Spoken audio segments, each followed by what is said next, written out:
Welcome, everyone, to the special City Council meeting of April 20th. This month is flying by, and we are going to be dealing primarily with two issues, the Meadows campus proposal and a brief discussion on the Cavern Springs Mobile Home Park. We will be taking public comment during the Meadows discussion because there have been issues that have changed. So, Nicole, will you, I will call us to order. Will you call the roll? Councillor Benedetti. Here. Councillor Doyle. Here. Councillor Guth. Here. Councillor Rose. Here. Mayor Richards.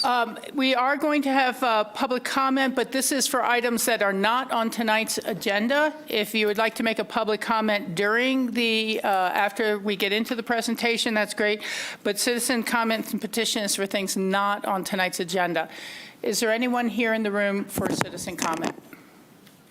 I do not see anyone, and I'm not seeing anyone online with their hand up.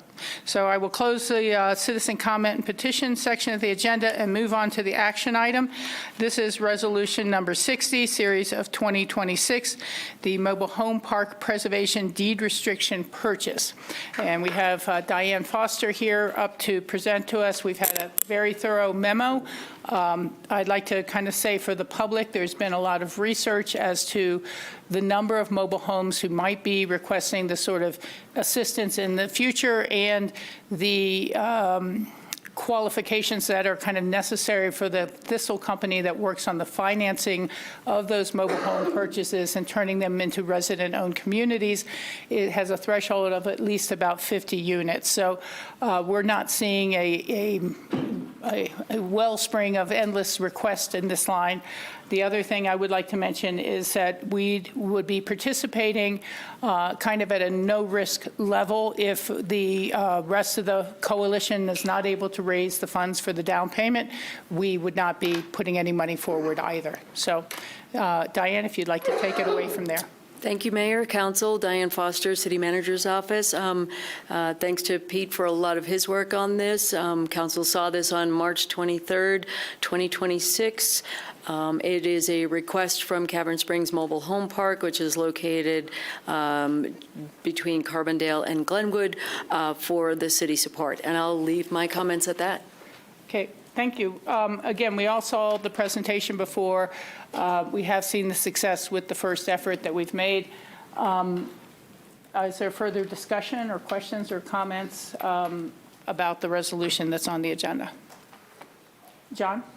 Yeah, I just want to say that housing continues to be a critical issue here in Aspen and the entire valley, and that's why I think we should definitely support this moving forward, because we have workers in that park that work up here. Thank you, John. Other, Bill? I'm going to sort of say similar comments to what I said on the previous one. Is I'm not supportive of this. I don't think it's the most responsible and highest yield return on our community's housing dollars. I'm very concerned about not just mobile home parks, but what happens next. Is it apartment buildings that someone decides we need to protect? I think the risk is overstated here significantly. I think that mobile home parks are naturally occurring workforce housing, and that the risk or concern that these become vacation homes is very minimal, and I don't feel good about supporting this. But I do very much appreciate the contributions that the residents make to our community, our workforce, and I understand where they are coming from. I certainly don't resent anyone for the request, but I don't think it's the responsible use of our dollars. Thanks. Okay. Thank you, Bill.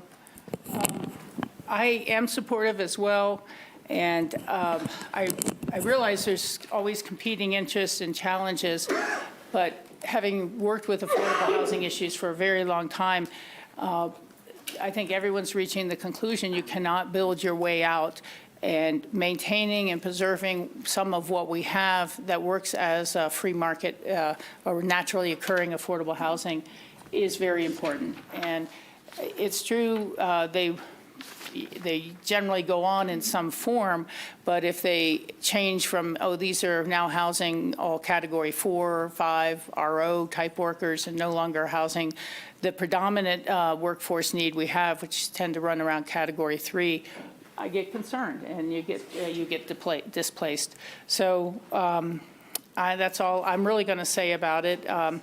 If others, Christine or Sam, want to say anything or make a motion.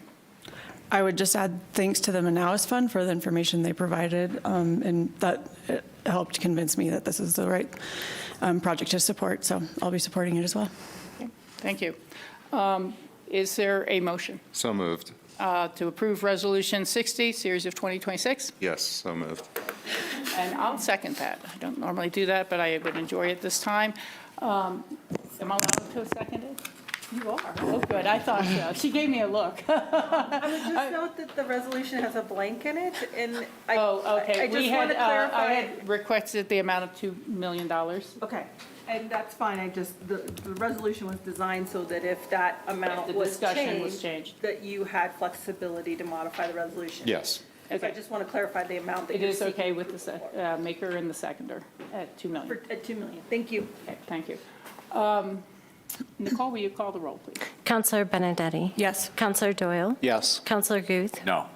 Counselor Rose? Yes. Mayor Richards? Yes, thank you very much. I appreciate everyone's support, and thank you for your work on this, Diane. Thank you, Mayor and Council. Thanks, Dan. All right. Our next item up, we'll return to the Aspen Meadows properties. Get my agenda. So I'm not sure who's starting this off. Jeffrey, nice to see you. Yeah, nice to see everyone. Good evening, City Council and Mayor Richards. Today we have this special meeting to talk about 845 Meadows Road, the Aspen Meadows Affordable Housing Project. This afternoon we will have the applicant team speak and give any presentation they have, and then we can follow that up by staff presentation if you'd like.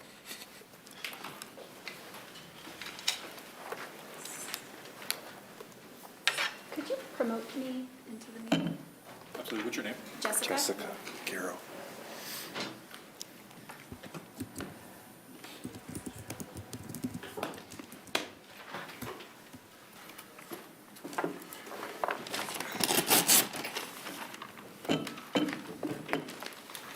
So tall.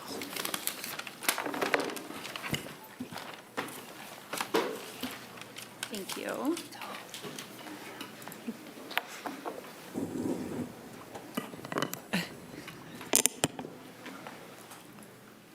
Okay. Floppy mic. They like a clear sound audio. No, Yeah. did not.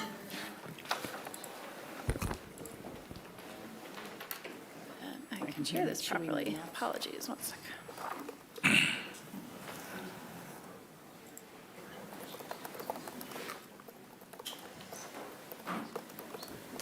It's coming up. Fingers crossed. Great. There you go. There we go. Great. Thank you, members of council and staff and the community for having us back. We are really appreciative of a special meeting tonight to continue the conversation and review for the Aspen Meadows Affordable Housing Plan. We have a presentation to run through a number of aspects of the project, and the slides are not moving. There we go.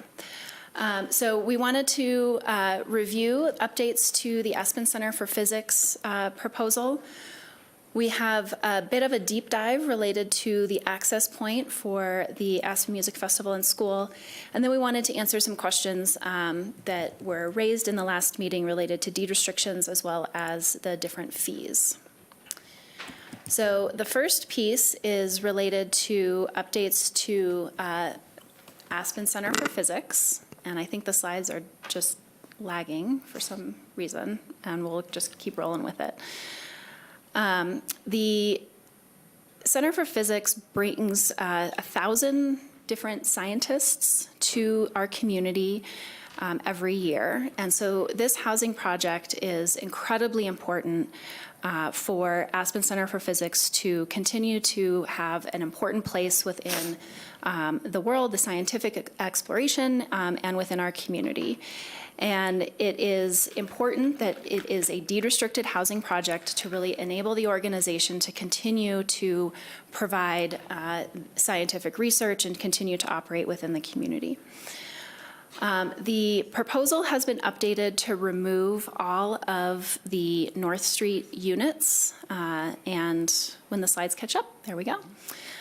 This is the proposed site plan, and updated dimensions have been included within our materials and within the updated ordinance. The existing trail that runs along North Street and up 6 will remain in its current configuration as part of this proposal. So the updates result in some adjusted dimensions, as I mentioned.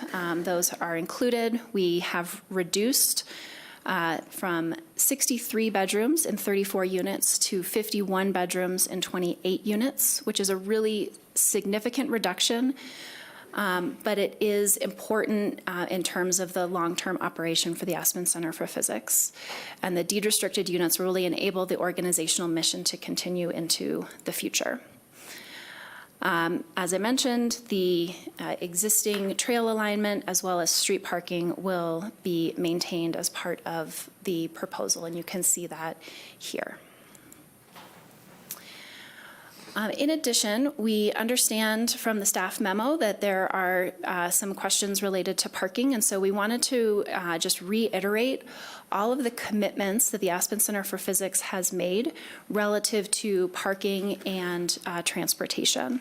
We know there's been a lot of conversation as well in community comment about parking impacts. And so in our last meeting, Josh with the Aspen Center for Physics went through a really detailed list of the measures that the Aspen Center for Physics is going to undertake in order to address the parking concerns that have been raised. So in addition to exceeding the requirements in the code related to mitigation of trips from the city's transportation impact analysis requirements, the Aspen Center for Physics will also be enforcing through a third party parking through the West End. They've also worked with the Aspen Music Festival and School and the Aspen Institute to understand if there's an opportunity to use extra parking spaces when those parking facilities are not used. And so you can see here on the slide, they will be able to use the Aspen Music Festival and School parking lot during 8 summer public lectures and their 8 winter public lectures. Those are when the Aspen Music Festival and School is not in operation.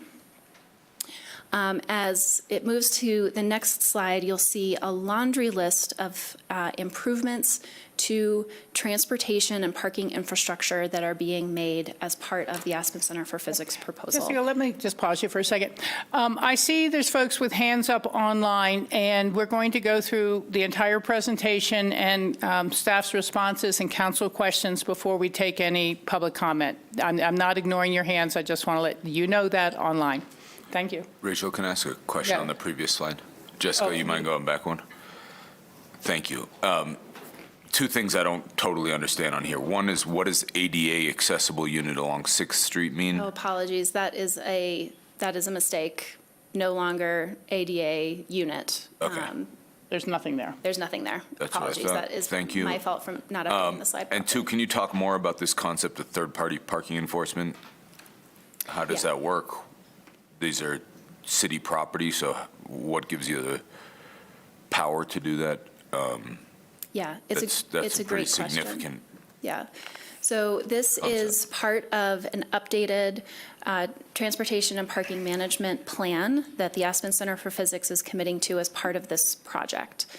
Anytime a visiting physicist gets their acceptance to the program, they will get a packet of material that will include information about their session, about housing, and if they are participating in the program, that they cannot use the streets to park their vehicle, that they must use the on-site 20-space parking lot in order to drive to the facility, or then a laundry list of kind of multimodal options: walking, biking, bus. It will also outline the penalties if it is found that a physicist is parking on the neighborhood streets. And so that includes a very specific comment. First violation, there will be a formal written warning and requirement to move the vehicle. And then if there is a second violation, they will be asked to vacate their accommodation, and they will not be invited to return to the Aspen Center for Physics in the future. This will be monitored by ACP as part of their programming. Okay, thanks. And I think this is really a focus on trying to listen to the community and seek to address through the project some of those questions about neighbor parking. Yeah. Jessica, just since we had to go backwards, I was going to wait to the end, but the trail that you've shown is the existing trail, and throughout the hearing, we've heard how it wasn't really dedicated before and wasn't shown as a formal easement. Is the trail going to be formally dedicated now? Yeah, so there's some updated language within the parks section of the ordinance for ACP that discusses the updated dedication. And so what that would include is properly vacating the easement that goes through Smart Hall, Right. As well as the existing alignment. Okay, thank you for that. I Yeah. wanted that for the audience to know. Any other questions on Aspen Center for Physics before we move to the 4th Street access? Okay. So the next key topic that we want to review, the slides will catch up, is specific to the 4th Street access point. There have been a number of letters to council on this topic, and our team has met a number of times with the city to discuss the proposal access point and transportation more broadly. Important to note that a 4th Street access point has been included in the proposal from the beginning, and the music festival and school has continued to be open to working with the city to make sure that we have conditions in an ordinance that address all of the code requirements. Terry with Jacobs Engineering is joining us at the table today, and so she and I will run through these next slides just to share a little bit more information related to this access point. So we wanted to take a moment to just back up and go through some of the existing conditions. And the reason for this is we have proposed a 4th Street access point very specifically because it addresses some of the existing issues within the parking area. And so right now, folks are able to walk, bike, and drive up 5th, 4th, and 3rd Street in order to access the music festival and school. If they choose to go up 4th Street, they will turn either right or left to access from 5th Street or 3rd Street. And so that if they turn right, they would join the 3rd Street traffic and be able to make that jog into the parking area. Really importantly, none of these access points meet current city standards in terms of width. And so that was an important consideration as we update the parking lot for access. And when you say access, do you mean onto the physical property of the Correct. MAA? Yes, Okay. those access And how points are they here. deficient? They do not meet the width requirements. So there's a 22-foot width requirement for two-way traffic, which both of these are. Okay, thank you. Once you get into the parking lot, there's a number of different ways that you drive through in order to find a parking space. And so you can see that here, and then you would leave, again, from either 5th or 3rd. Those are two-way access points. Really importantly, the main pedestrian access is through the middle of the project and the existing parking lot. There are 4 on-site conflict points between bikes and peds and the vehicles that are looking for parking, and there's a conflict point at the intersection of 4th and Gillespie today. In addition, if you were taking the bus, there is a AMFS bus route that goes up 3rd, goes through the parking lot, and exits out of 5th. And as we've talked before, the crosstown shuttle goes up 4th, makes a right, then makes a left up 3rd, and accesses the parking lot and exits at 5th.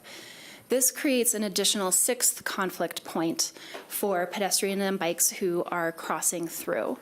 And so this was an important consideration when we're thinking about how do we redesign the parking area to really minimize the number of potential conflicts that bikes and pedestrians might have with the vehicles within the parking area. Terry, anything to add there? Well, one of the other things that I think it's important to note is that, in the current configuration, there's a lot of people that are moving out of the campus area and into the city streets to access parking into their homes. So when vehicles are staging on 3rd Street to get into the site, or when they're coming out on 5th Street or going into 5th Street, it just creates people trying to move through cars that are kind of bumper to bumper, trying to get out of the site. So it's, I think, another important thing to note that the current condition is congested and somewhat unsafe. Thank you. So trying to alleviate that. The other important existing condition is related to transit. And so Aspen is a really transit-rich community. We're so lucky to benefit from the foresight of those who came before us in establishing a regional bus system, as well as creating the dedicated AMFS bus in the summer. So having an on-site bus stop that can accommodate a full-size RAFTA bus is really important to enable music school students as well as faculty to get to and from the Music Tent and Harris Hall on transit. Each day in the summer season, over 100 students come and go from the campus for their rehearsals and concerts. And this is only sustainable by maintaining bus service. And so thinking about bus service was a really important and key aspect of our considerations within the parking lot design. And so that's why, as we move on to the next slide, you'll see a dedicated access for buses. So this is a slide you've seen before, but we thought it was important to walk through all of the various improvements that are included. Overall, the development improves pedestrian, bicycle, and transit facilities and safeties. So the map shows a proposal for a 3rd Street entrance that is dedicated for bus access and for the affordable housing residents to access their parking. There's a new 4th Street access point and a widened 5th Street access point to meet the requirements of the code. This alignment means that only a few portions of this area have a conflict with bikes and peds and vehicles. So the only interaction and conflict point is at the Gillespie and 4th intersection and at the area where there is the bus traffic. This is a significant improvement from today and something that we feel really strongly about as really being the best solution. However, we also heard you at the last meeting when you asked us to take another look and explore other alternatives. So we explored an option to potentially reroute the bus into the parking lot behind the music tent. That does not work because there's not turning movement radius for a full RAFTA bus, which needs to be accommodated on site. And so that is not something that we could move forward with. We also explored an option to make the 3rd Street access point here, where there's currently for dedicated to bus and affordable housing residents, an option to add general traffic. We shared this option with the engineering department. We discussed with them and explored how it might work. The consensus from our team and from the engineering department was that this access point would not improve overall pedestrian, bicycle, and transit facilities as required by the code. A 3rd Street access point exacerbates the issues that exist at 3rd and Gillespie that are a result of the current alignment. And the consensus from that meeting that we had with the engineering department is that the 4th Street access point is the best alternative to address roadway capacity, bike, ped, and transit safety and access. I do want to briefly address some of the comments that you've received from the public related to the access point. You have a letter in your packet suggesting that our team misled some community members and the 4th Street Coalition attorneys. Our team met with the neighbors' attorneys and shared what I've just shared with you. We had a meeting with the engineering department to discuss options where we shared this alternative for discussion. Following the meeting, we did not submit a formal proposal because as a group with the transportation and engineering staff, we came to a consensus that the 3rd Street access point would not meet the code requirements or improve safety in the area. We also shared with them, as we've shared with you many times, that we want to meet the code requirements and are supportive of any changes the city might want to make more broadly when we think about movements on 4th Street and the various traffic options for mitigation within the overall neighborhood. The city is in the midst of studying the West End traffic and potential solutions to address traffic, pedestrians, and bike pathways more broadly throughout the West End. I think the object of that study is to create a more holistic bike and pedestrian pattern and to reduce overall congestion, particularly related to the West End sneak. Many of the comments neighbors are raising are more related to these larger traffic patterns in the West End and should be addressed as part of that process. They're city roads, and we support anything that can be done to address the concerns more broadly, and we're happy to be partners in that. For this project, we're focused on ensuring the impacts from the proposed housing are mitigated and that our new infrastructure meets the city requirements. So as we think about that, the code requires us to prioritize bikes, peds, and transit over vehicular facilities. And this proposed access point and parking lot configuration reduces the number of conflict points inside the site from 5 to 1 and keeps the existing conflict point at 4th and Gillespie, which is going to be the case because it's a street intersection. This is a really important improvement, and again, part of why we feel very strongly that the 4th Street access is the best access point. Anything you would add, Terry? Yeah, I would also say that the conflict point that is proposed here that's internal to the site is pedestrians crossing with bus service coming in. And my understanding is that the bus interval comes in about every 20 minutes. So if we were to have general traffic come up 3rd Street and use the same access as the bus, we would be increasing that frequency of pedestrian conflict there by adding those vehicles. Thank you. Great. So the design process has been guided by the city's engineering requirements. All of the parking spaces, the drive aisles, the access width, and the associated infrastructure meet the city's requirements and will continue to be detailed out and refined as part of the detailed plan development review, which is anticipated within the code. In addition to the technical requirements that we are meeting related to the transportation design and the Aspen engineering standards, we are also meeting the requirements of the project review criteria for plan developments. These standards require that development improve pedestrian, bicycle, and transit facilities, and that these facilities and improvements be prioritized over vehicular facilities and improvements. That is exactly what our proposal broadly does across all 3 properties and very specifically on the Music Festival and School property. We are dramatically improving the bus infrastructure by updating the bus lane through the site, increasing the number of pull-offs for buses and shuttles, and updating the bus shelter to be ADA compliant. Within the proposed parking lot, the proposal removes all of those private vehicle conflict areas, which is a net improvement for both pedestrian and bicycle safety for anyone who might be using the WE cycle that is expanded and prioritized on the site. Additionally, 4th Street in Gillespie is currently an area of conflict, and we will be improving and addressing that through crosswalks, signage, and any other infrastructure requirements as required by the city, and we've included that as additional conditions within the ordinance in coordination with the engineering department.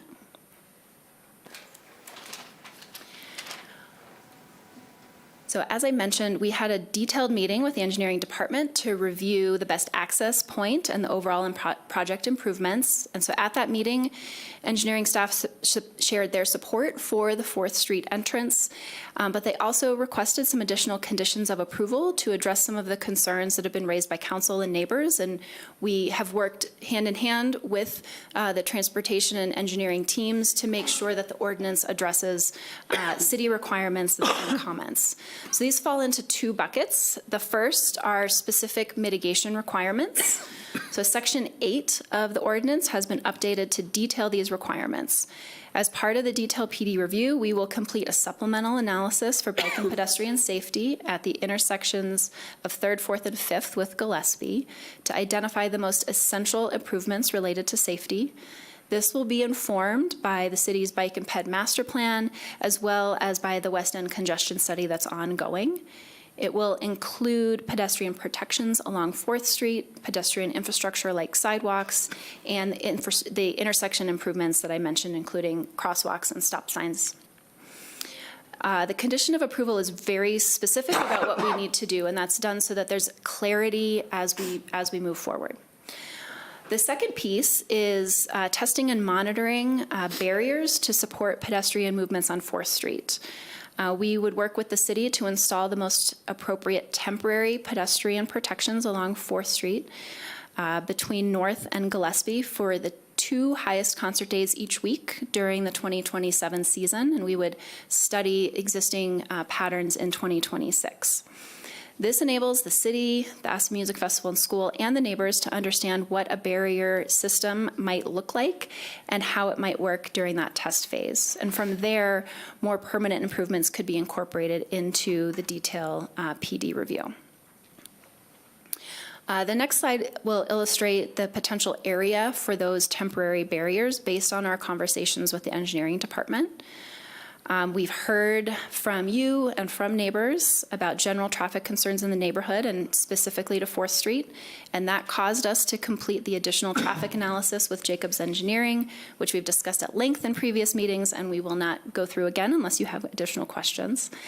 But that study did indicate that the current traffic patterns with people using 3rd, 4th, and 5th will not change. In an effort to come to the table, though, with solutions, we had a thorough exchange of ideas with the engineering department about what other changes might be, and came to a conclusion that the temporary barrier would be the most effective solution given the limited time period that AMFS events yield higher traffic volumes within the West End. So per this diagram, we would locate movable temporary barrier at North and at Gillespie.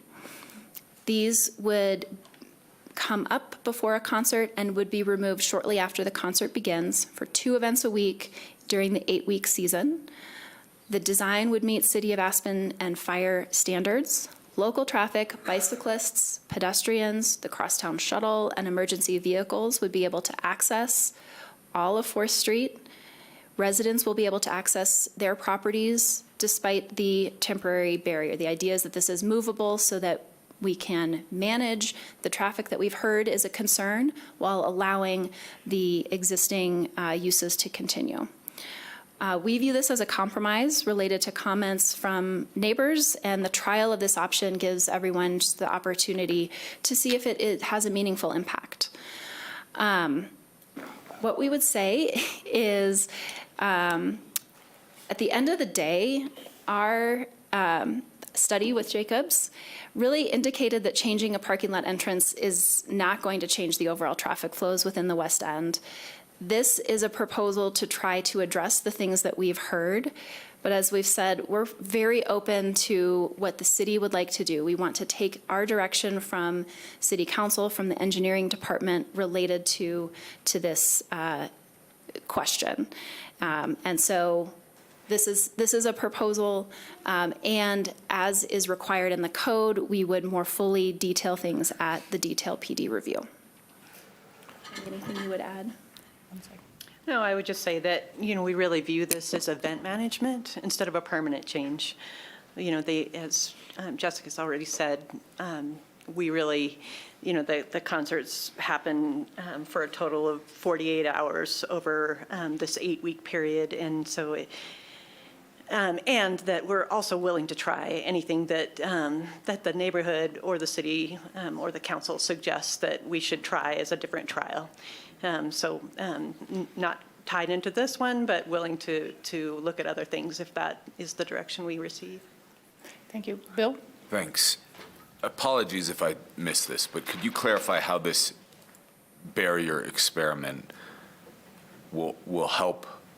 Is it intended to prove that the shift to the 4th Street entrance is a good thing? What's the point of this experiment? I would say that it's really to address the neighborhood concern that 4th Street, the traffic would increase, the pedestrians would be negatively affected, and parking that shouldn't be occurring out there would continue to occur. So this would limit those 3 issues. I'm not getting it. How does closing a street give us data that demonstrates what the outcome of shifting the entrance is going to be? So this What am I missing? Yeah, this would give us information on how it impacts traffic flow, right? And so 2026, we would be tracking, we would monitor how vehicles in particular are accessing the lot, 5th, 4th, and 3rd, so that we have that as baseline information. And then in 2027, we would work with the city to implement this set of barriers, potentially some signage to go along with it. And that would give us the data of how does that change the traffic flow into the site.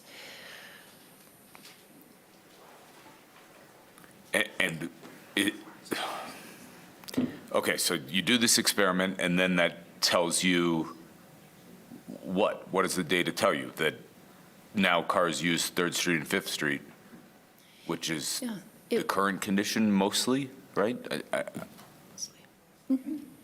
It would give us information of does this change how people are moving south to north to access the parking area? And we would share that information as part of the detailed PD review to ensure that whatever is finalized as part of the detailed PD review has a meaningful impact on what we've heard is a concern. And so this is one way to try to tackle that. I'm sorry, I'm still really struggling, and I don't know if I'm the only one. But, Yeah, no, go ahead. I think if you told me you were doing an experiment where you're closing off 3rd and 5th to show that the traffic could go down 4th to your new proposed entrance, I would understand the point of the experiment. I don't understand what this data is going to inform one way or the other. I'm sorry if I'm being critical. I just genuinely do not understand this. Please, go ahead. No, I was going to say, we'll have a baseline year in 2026 where we'll be able to evaluate the current traffic patterns, vehicular and pedestrian, and see how people are moving through the site. I think when we implement this in 2027, we can see the changes. So will more pedestrians move to 4th Street now that it's protected? How will the vehicles, divert? Will they go, we assume that they'll go to 3rd and 5th. We can track those movements. I think, it's really supposed to test protections for the residents that live on this block, as well as to test the parking condition. There were complaints that, parking is occurring on this block despite the no parking signs up and down the block. So I think we'll be able to see those things, and hopefully it will indicate an improvement for these residents if they're sheltered in this way. So, okay, let's say you do this experiment, you get the data that says there's a bunch of pedestrians using 4th Street now. Does that mean you say that putting the entrance onto 4th Street's a bad idea? I'm still really struggling with what you're trying to use this information for. I don't think that the test is related to whether or not the entrance should be on 4th Street. The test is related to whether or not having temporary barricades when we put the entrance on 4th Street is going to be helpful to overall traffic or to the 4th Street residents. This is not a question about where the entrance goes. It's about how do you manage the traffic if the entrance is on 4th Street. Moving forward. I see. Thank you for clarifying that. Any other questions on this point, or if you want to continue, Jessica? Were there other questions from the council? No. Okay. So I think I want to just emphasize that the code requires us to really prioritize multimodal improvements to address infrastructure. We are doing all of those things. Those are very detailed conditions within the ordinance. And we have worked really hard to make sure we are meeting those requirements.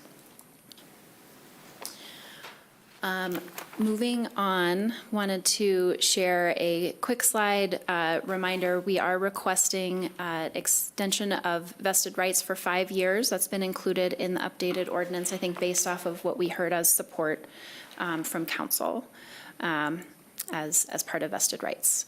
So the final piece we wanted to talk through is related to affordable housing and the deed restriction framework. And the slides will catch up here in a moment. So we have probably gone above and beyond where a project would typically in this moment in an approval process. Typically, projects don't develop deed restrictions until much further down the road at building permit, but we've been working with APSHA for over a year to just ensure that there's clarity about what we are proposing and that we can meet the requirements of the code and the APSHA guidelines. So we've proposed a deed restriction framework consistent with the academic zone district, and again, in close coordination with the city attorney's office, with planning staff, and with APSHA. And so there's very detailed conditions of approval within the ordinance for all 3 organizations. Something that we haven't talked about in past meetings that I really wanted to make sure is clear is that a deed restriction for all 3 of these projects is a really critical component to protect the city, the neighbors, and each individual partner from any one partner changing what they're using these units for. The deed restriction is the way to ensure these are used as affordable housing, that they are used for housing for program participants, for faculty, for staff, et cetera, as we've described in detail previously, and that they cannot be used for short-term rentals, free market housing, lodging, or any other use. So we feel really strongly that the deed restriction is a critical component, and again, we've worked quite a bit with the city team and the APSHA team to make sure that those are very clear. The final piece is there was a comment from council at the last meeting related to fees that we just wanted to provide a little bit more definition around.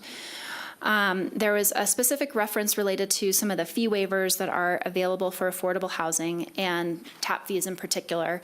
And so we went back and talked with staff to understand what those were so we could respond. Water tap fees are only waived for housing projects that are Cat 3 and lower. That will not apply to the Aspen Center for Physics. Those are proposed at an RO deed restriction. And we don't believe at this point that those would apply to Aspen Institute or Aspen Music Festival and School either. Those are anticipated for higher deed restrictions in this moment. All other fees are assessed based off of nonprofit status or affordable housing, and our project would be subject to the code in place at the time of building permit, and think that we should just be treated as such as we move forward. So just wanted to clarify that. And with that, happy to answer any other questions. We've got representatives from the various partners available if you'd like. Great. Thank you so much for the presentation and for the work you've done since our last meeting. I do have one question on the affordable housing credits. And this may just be something I've missed as we've talked about it. They're going to be deed restricted to one category, but able to be flexible to higher category people based on their participation in the program, things like that. But then what do we determine, how do we determine the appropriate, quote, price for the category affordable housing credits if they're deemed this category, but they're using higher? Yeah. Okay. So for the housing credits, those would be deed restricted at a Cat 4 level. Okay. And that is how that would be used then in any transaction. Okay. If a Category 1 employee wanted to use that unit, I think we would flex the rent based off of the APSHA guidelines. Right. To match that, but for the purposes of the credits program, anything that is, any unit that qualifies for that would be at a Cat 4 level for both Institute and music. Yeah, thank you for clarifying that. I just didn't want that to be sold at a Cat 2 or 3 level because that's a different ballgame. Board members, other questions or details you'd like answered on the presentation? No? Okay. I think I have Oh, Bill? more things. In past meetings, I've inquired about architectural variation on the music school project. I haven't heard any response from you guys on that one way or another. Would like to know if you have any thoughts on that. Yeah. Let me reshare my screen very quickly. I want to just share briefly the changes that music has made to the project. So this is before the current application. We submitted an application April of '24. Or I guess the fall of '24 maybe. And it was 3 multifamily buildings, which you can see here on the left of the screen. Based off of neighbor feedback, we went back and changed the proposal to be the smaller units that are more reflective of the West End neighborhood. And so that's a key change that we have made throughout the process. What the PD review does is it locks us into the general size and location, but final materials and things like that are addressed during the final PD process.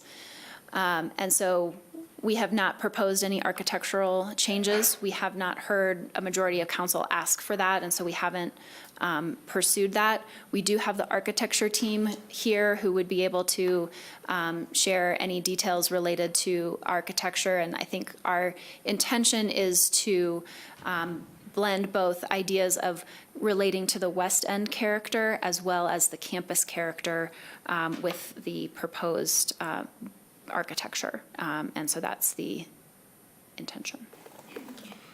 Okay, for the rest of you to understand where I'm coming from. Wait, do you have any pictures of the actual architecture you can throw up while Bill's talking? Yeah, give me just 1 second to Thank you. grab that. Go ahead, Bill. Why I think this is important. And I think it's helpful to see what they've rendered so far, but that's totally subject to change, as Jessica just described. I think that this should be something that we get some degree of confidence on, and here's why. There's a project, I think it's called the Bleecker Villas, at the corner of, between 7th and 8th on Bleecker.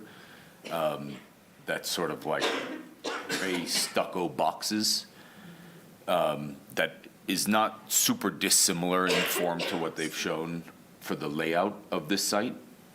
And while I think the layout is fine and will work well in the neighborhood, I think the lack of variation and lack of variability of the design from one structure to another makes it look very institutional, very drab and bland, and not emblematic at all of the rest of the neighborhood where every house is unique. That's why I think this is important, and I think that's just as important as sort of the layout and the program of the site is making sure that it feels good in the neighborhood when all is said and done. And I think the materials and the nuances of the design are a critical part of that.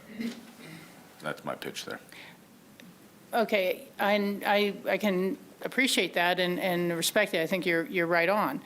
But I don't think it's in our purview to make that final decision in this hearing. I would argue that that's not true. I mean, this is a PD, so everything's subject to review and discussion and design. I agree with that, but I mean, in terms of the process where it goes back to P and Z for some of this final stuff, what is it that you'd rather see? I mean, I can see they're trying to blend the Bauhaus design a little bit with this as well. And they're not going to be free market homes with those sort of elements. I wasn't suggesting that, but I do think that this is very boring and repetitive and plain. And I would like to see differences in materials from one to the next. There's a little bit of roofline change, but just not enough for me. I want to see more color, more differences in materials and textures and colors and lines. Just doesn't go far enough for me. I don't want to design it for them, but.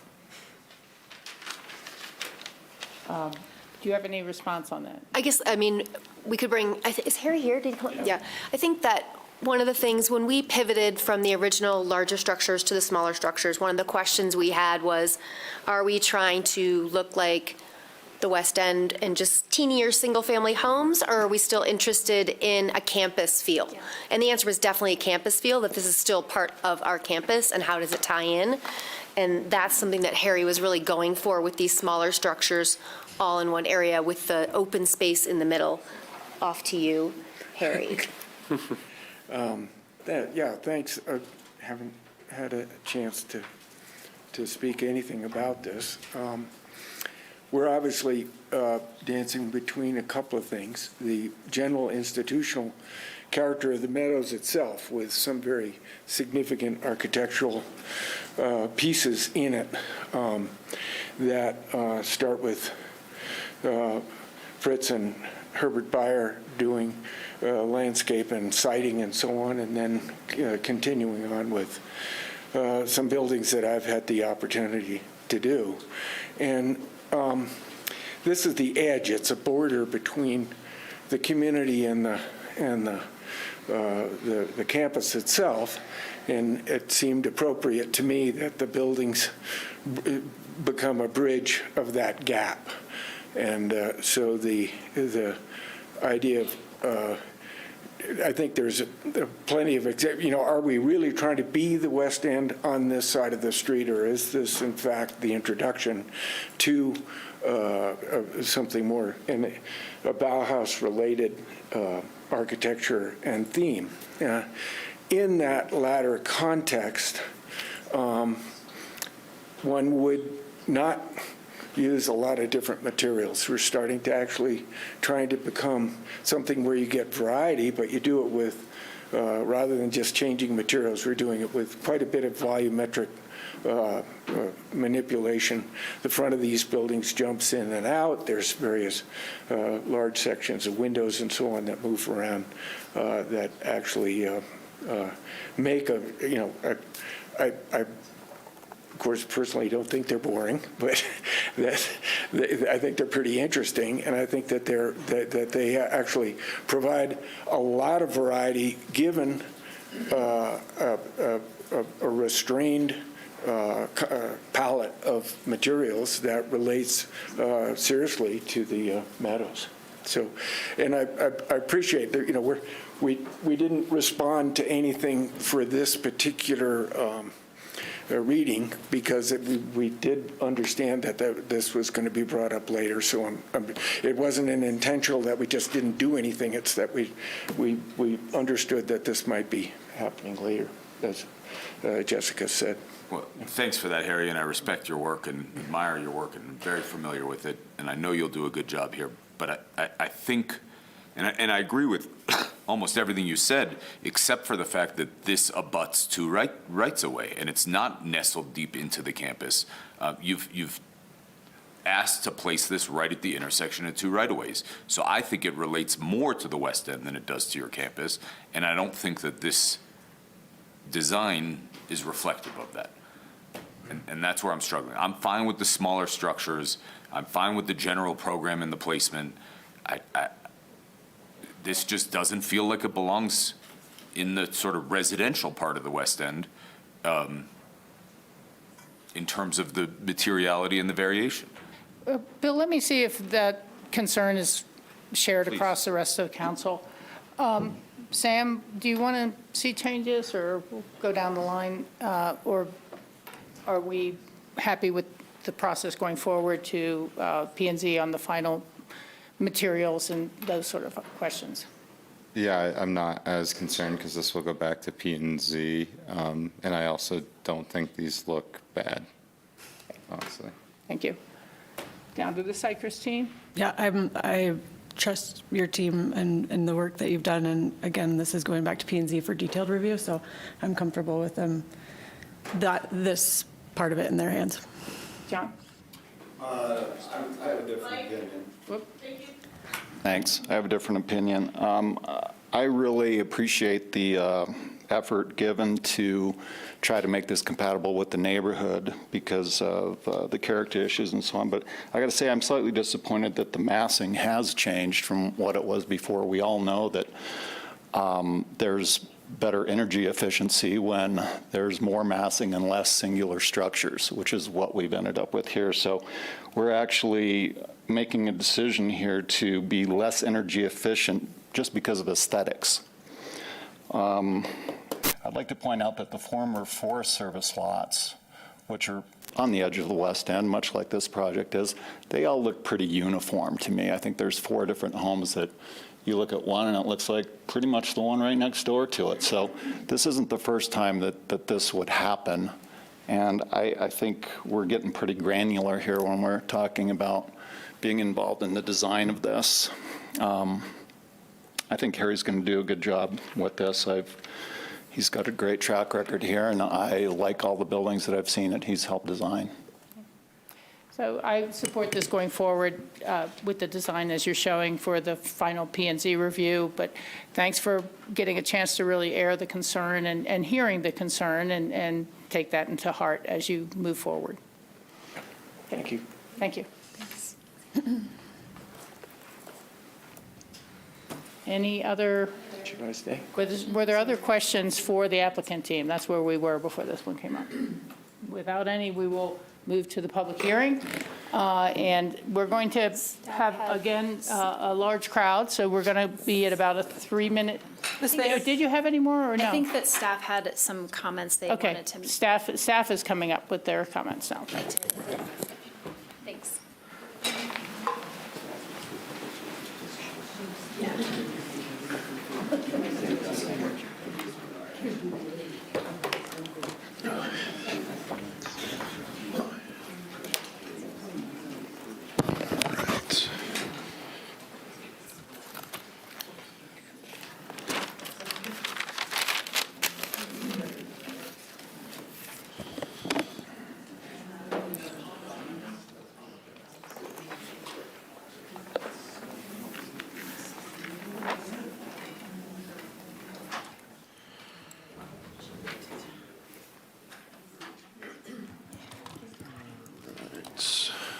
All right, good evening again, City Council and Mayor Richards.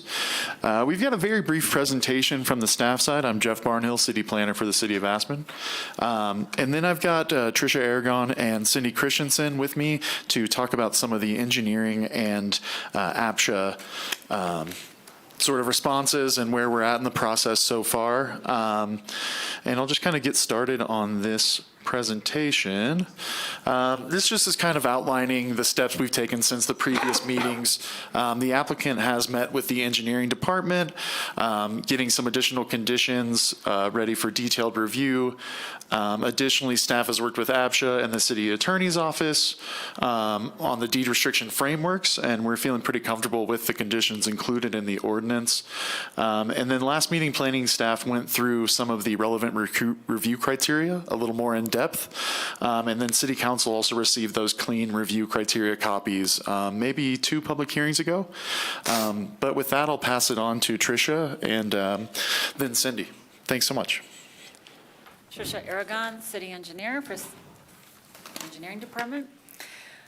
I want to make it clear about engineering support for the 4th Street access. We did looked through those alternatives for 3rd Street and weighed the pros and cons of the 3rd Street access and the 4th Street access.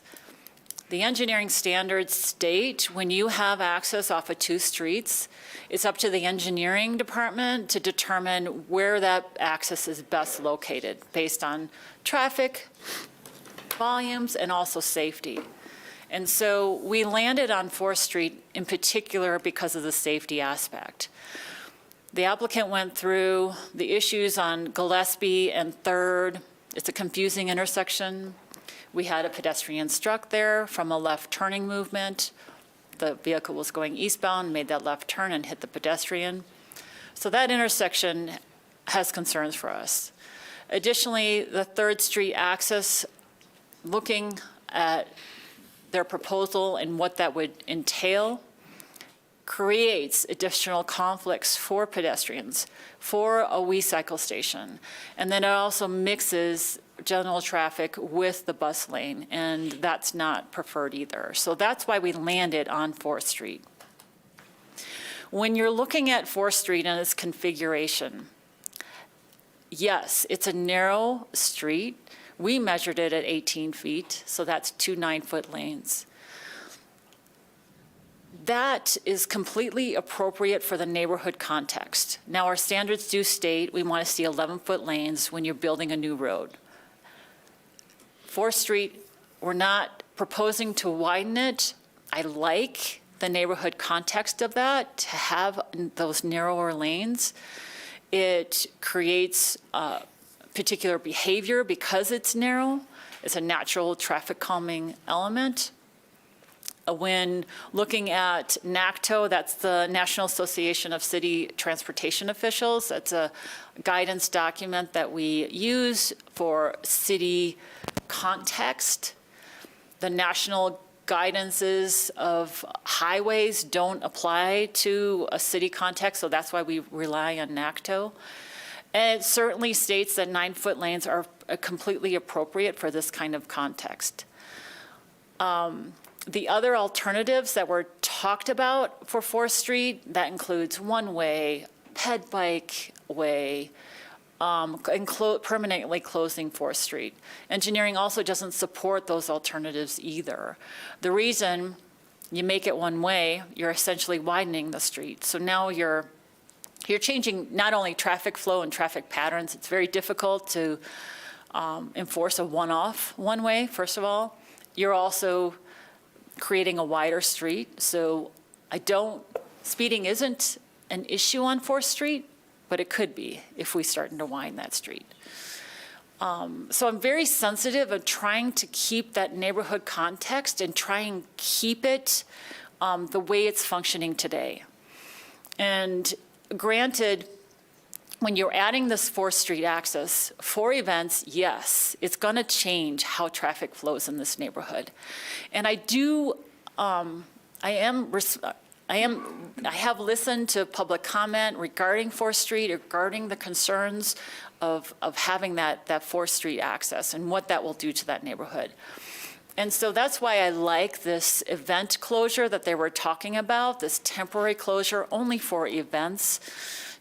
So that way, for 99% of the time, the street will function like it does today in that neighborhood kind of context. During events, by closing that street off, then that still creates that sense that neighborhood still has during events. So that's why I like that event kind of closure. Bill, I hear you about why we're doing this and why do a test of it, and I thought it was a nice way to be able to see actually how it will function before implementing or before requiring the implementation of this going forward. So that's in a nutshell of why engineering supports 4th Street and the things that we looked at in considering that access. Great. I think Sam has a question. I heard you explain no to the one-way, but why not the pedestrian bikeway? So the pedestrian bikeway is not consistent with our ped bike master plan. So we have an overall master plan for this neighborhood on what our ped bikeway should be. This was identified as the pedestrian walkway that is seen today. Ped bikeways are intentional. And I want them to be used by bikes and pedestrians. And right now, 4th Street is being used from Pearl Street on up with pedestrians. And it's not seeing that kind of usage that would warrant a ped bikeway. With that said, we are looking at ped and bike access overall in the West End as part of the West End study effort. So we are looking at this comprehensively to see what makes sense in the West End to have ped bikeways. So I didn't want to do a one-off on 4th Street without a comprehensive look of how people are moving through the West End. 2 follow-ups to that. So you're saying the pedestrians and bikes would potentially have conflict on 4th Street? You're not talking about cars, but pedestrians and bikes conflicting? No, I'm saying, if I said that, I didn't mean to say that. What I'm saying is I'm not seeing the usage of 4th Street with bikes and peds. I'm seeing it from Pearl up with peds, but the overall usage, that's what I was talking about. Okay. One comment follow-up is obviously a lot of students from the Merle Place, music students, come towards the Meadows campus. And if you go to Google Maps and you show how to bike to the campus, it has you either crossing 6th, 4th, or 3rd Street on Google Maps, but 4th is the only one that has a flasher. And thus makes the most sense in my mind to be the way that you would go, other than going underneath the Castle Creek Bridge and down Hallam, which is probably what I would do. But if you're not from here, you're probably going to follow Google Maps. And again, 4th Street makes a lot of sense there with the flasher to be one that heads down that way. But I completely agree with that. That was our plan. And that is our plan, is to use 4th Street for pedestrian access. We didn't want to make it a ped bikeway at this time. There is concerns on 5th and 3rd on Main Street also, as far as those 2 streets have the higher incidences of accidents when we look at our peds and bikes. And 4th Street also has those, but not as high as 3rd and 5th. So we're also looking at where does it make sense to do these improvements overall. So I'm reconsidering on an overall plan what makes sense for peds and bikes and how they access through the West End. I hear you. I feel like you just made an argument for 4th Street. And I think a lot of the comments, I'm waiting for public comment on this, but I think there was a lot of disappointment that there was only one option sort of presented during this meeting and not multiple options in a way. I know you're coming up here saying why not to a few others, but I figured there might be more potentially positive options, including the pedestrian bikeway on 4th Street or some other out-of-the-box alternative. But that's just a comment for once we go through public comment and hear why they might be against what you feel like is the best solution of closing off 4th Street at certain times. Okay, thank you. Other questions on that topic at this time? Please continue. That's all I had regarding, I just wanted to speak more about 4th Street and why it was recommended from engineering to have the 4th Street access. No, I appreciate that. Cindy, are you here to present too? Yes. Hi, I'm Cindy Christensen with the Housing Authority. And what we have looked at, we thought makes a lot of sense. And we are working very closely, and we have been working very closely with the developer, with what's being proposed. We're going to work closer with the city attorney's office as well, so that whatever comes up at the very end, it fits with what the ordinance is saying, is very proactive with our affordable housing program and our regulations. So it is something that we're watching very closely.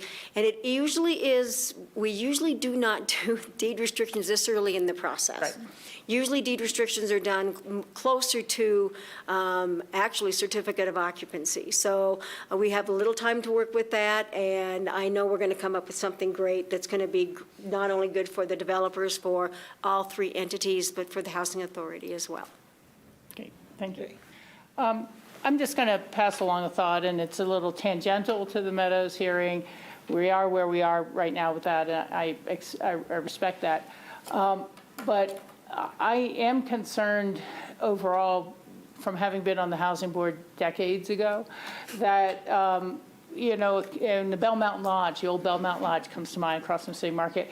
We said, okay, this is a category 3 unit, it's your affordable housing mitigation, but you can exceed that salary cap for the manager of the hotel. And so that was like a one-off of all that they had to do. But it seems to start to be becoming a policy that everyone's like, well, we're going to say it's a category 3, but we can put higher income people in there as long as we still charge category 3 rent. And I'm just worried about that trend going too far. At what point does everyone build a category 3 and it's really category 4 or 5 or RO people living in it because we've created this flexibility. So I just want to mention that for the housing board's consideration in the future. And one of the things... I can see 1 out of a project for management, but not 5 out of 6, One of the things that we have found is for employer-owned units, there's a lot of them that were category 2. And what we're finding is because for those certain employers to get the people to come and work for them, they have to charge a higher income than category 2. So they have been unable to put their own employees in some of their units. Yeah. So that's kind of where we have butted up against having the lower categories versus being a little bit more open on that as well. Yeah, But I understand what you're saying. Yeah, you just have to watch the balancing act. Right. Thank you very much for that. Does anyone have questions for Cindy on the deed restriction aspect of this? Okay, there being none, thank you for being here, both of you. We really appreciate it. And then just a couple more slides. Staff feels like we've been very consistent with the recommendations. One thing that we've been talking about from the beginning is the Aspen Center for Physics parking mitigation. As they've mentioned, they're taking steps to tend more towards vehicle and pedestrian, or bicycle and pedestrian trips and transit. And then also staff continues to recommend 3 years of vested rights, even though we understand that it seemed like a majority of council was on board with potentially 5 years of vested rights. And with that, we have the proposed motion. Additionally, if no action, if council doesn't want to take any action today, we have some other dates we can continue this application to. And then, happy to answer any other questions, or if you have any for me at this time. Okay. Any questions for Jeffrey? No. Thank you for getting us all the public comments. I'll just note for the record that we did not include all the older public comments in this week's packet. It's been the new comments, but we've all read and are fully cognizant of the history of the concerns that have been coming forward. Thank you very much, Jeffrey. Thanks so much. I will open the public hearing. That's the next step here. And let's see if I can get this thing right. We will take about 3 minutes of public comment per person. And if you can avoid repeating what someone else has said, that always helps us. And bring in your own voice and your own points. So we have had 2 people waiting online. I'm going to go to them first rather than the end this time. And so can you unmute Jeffrey, please? Okay, Jeffrey, you're able to speak now. Can you hear us? Yes, can you hear me? Yes, we can. I'll try to be as quickly as possible. I'm Jeff Wexler. I live between Gillespie and North, right in the area that they're going to block off. And I never anticipated when I bought a home there that my guests or myself would have to get permission from an attendant at a barricade or have to move a barricade to go to my home. And I just think that that's unacceptable for a private enterprise to block a public parkway right away like that. I want to talk a little bit about event days. Event days just aren't Friday and Sundays. The Aspen Ideas event, which is not controlled by music, that fills that parking lot, and that goes on for weeks, okay? And all of these events throughout the year, I'm surprised that they haven't presented you with a list of all the events that go on and the amount of traffic that's going to go down 4th Street. okay? The other problem with the proposal is people will turn off of 3rd onto Pearl, and people park there, and the rest of the people that turn onto Pearl are going to be stuck because there's no way to turn around. And what you're basically doing is adding a parking lot to the music tent by blocking off our area. So that, and to Councilman Goose's point, why would they try and simulate this without the 4th Street entrance being open? Okay, what they need to do if they're going to do this is block off 3rd and have the cars detoured to 4th and go down 4th and turn on Gillespie and then go down to 3rd and turn in and see how much traffic comes down 4th from 5th and 3rd. You know, what they're proposing is something that should be done after you could test this area and then approve it. You shouldn't approve this before the transfer of traffic has been tested. And I think that that's just really a backwards way to do this. And I can't believe that they would even suggest that, which, by the way, by them even suggesting that, they're acknowledging that there's going to be a traffic situation on Gillespie and 4th. There's a stop sign there, and there's no stop signs on Gillespie. So everyone is going to be backed up there while cars are turning. Because originally, Jessica, in her city planning meeting, said that cars were going to go down 3rd and turn onto Gillespie and then go to 4th, and they never highlighted the 4th Street entrance. So now all of a sudden, they're highlighting the 4th Street entrance, but there's a stop sign there, and you still have moving off of Gillespie, which, by the way, crosses pedestrian pathways at 3rd and at 5th. So they haven't cut out all these points that they tried to portray to you that they were eliminating. They haven't eliminated them, and that was really, really not right. Also, the 5-year vesting period, that's going to push semi-trucks, dump trucks, cement mixers, cranes down 4th because you can't make the turn off of Gillespie into the parking lot. So the only way to get into the parking lot for the next 5 years or more for us is to have all this traffic come down 4th and go straight into the parking lot, because the turns won't be... Jeffrey, that's been your 3 minutes. I wanted you to wrap it up. All right, I'm going to wrap it up right now. I just asked the council to re-examine and align and prioritize restoring 3rd Street entrance where feasible, require AMFs to reduce the housing footprint so that 3rd Street remains an option, keeping only the workforce housing tied directly to the tax credits. Thank you very much. I'm sorry, I have to keep everyone fairly I consistent. understand. Thank you very much. Thank you. Troy, can we unmute Troy Maschmeyer? Can you hear us, Troy? Are you still there, Troy? You are unmuted. Make sure your computer's unmuted. Let's try Haley and come back to Troy in a little bit. Haley, can you hear us? Yes, I can. Can you hear me? Yes, you can. We can. Just introduce yourself for the record and give us your comments over 3 minutes. Thank you. Welcome. This is Haley Carmer. I'm an attorney at Garth & Hecht. Our firm represents Bart Aspen, LLC, owner of 802 Roaring Fork. We submitted a letter earlier this afternoon. Sorry for the delay in getting that to you, but we wanted to make just some quick comments based on what's in that letter. Our client does support the 4th Street entrance. We mentioned this at the second reading of the ordinance, but wanted to further articulate some points as to why our client does support this 4th Street entrance. A lot's been said about concerns of what would happen if we do move the entrance to 4th Street and impacts to those on 4th Street, but there hasn't been much discussion of the impacts of the current location of the entrance to the parking lot. Our client has personally witnessed on any given Sunday dozens of pedestrians wandering in and around the intersection, which is substandard and confusing, as we've heard from the applicant and as the council has experienced in its site visit.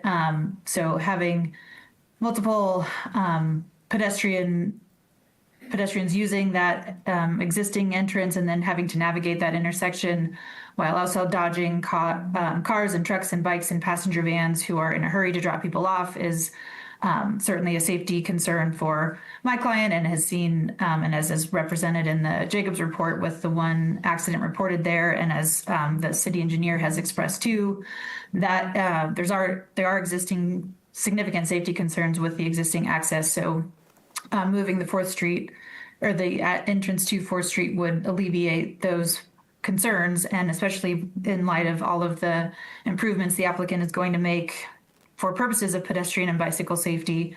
The purpose of this application is to remedy the existing issues with the site and improve those things. And that's what we've heard a lot from comments from the public and from council, of this application being an opportunity to improve what's not great about the campus and bring it up to current standards. And so that's exactly what the applicant is trying to do here, and our client certainly supports that.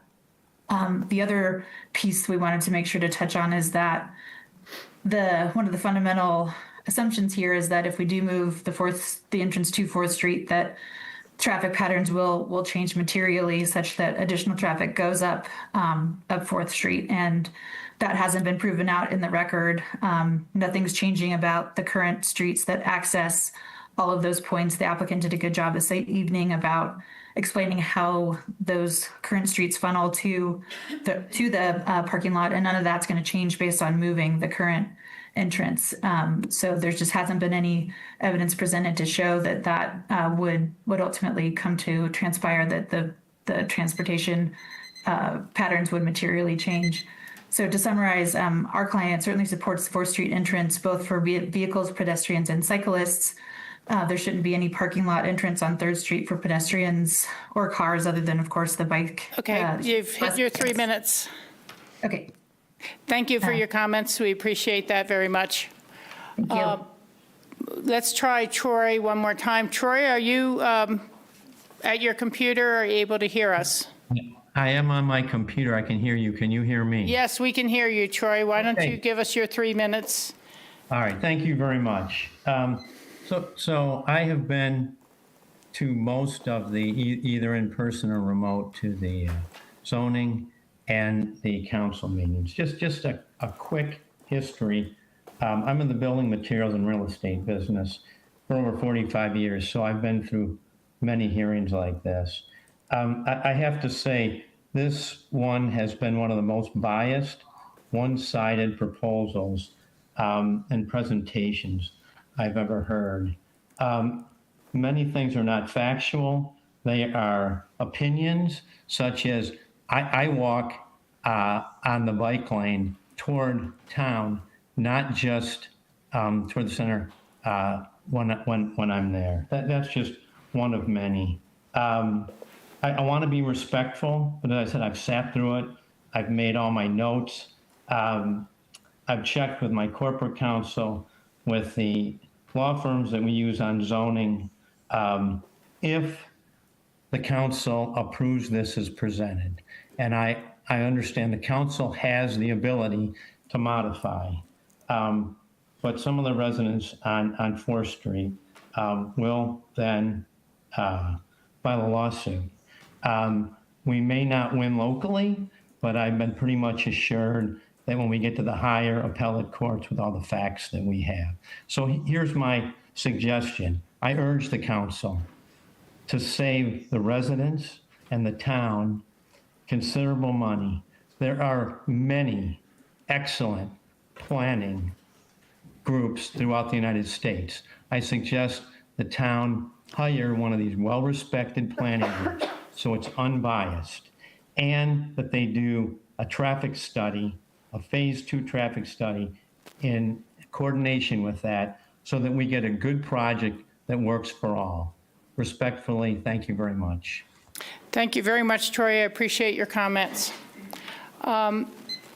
Is there's anyone else online who would like to speak? Yes, Jesse Mann. We'll unmute Jesse, please. Can everybody hear me, please? Yes, we can hear you, Jesse. Okay, our house is at the corner of Gillespie and 4th, so we kind of, for several years, we have watched traffic up and down on the music days and other busy days. So I think I won't repeat the concerns that you've heard, and I would confirm that we have the similar concerns.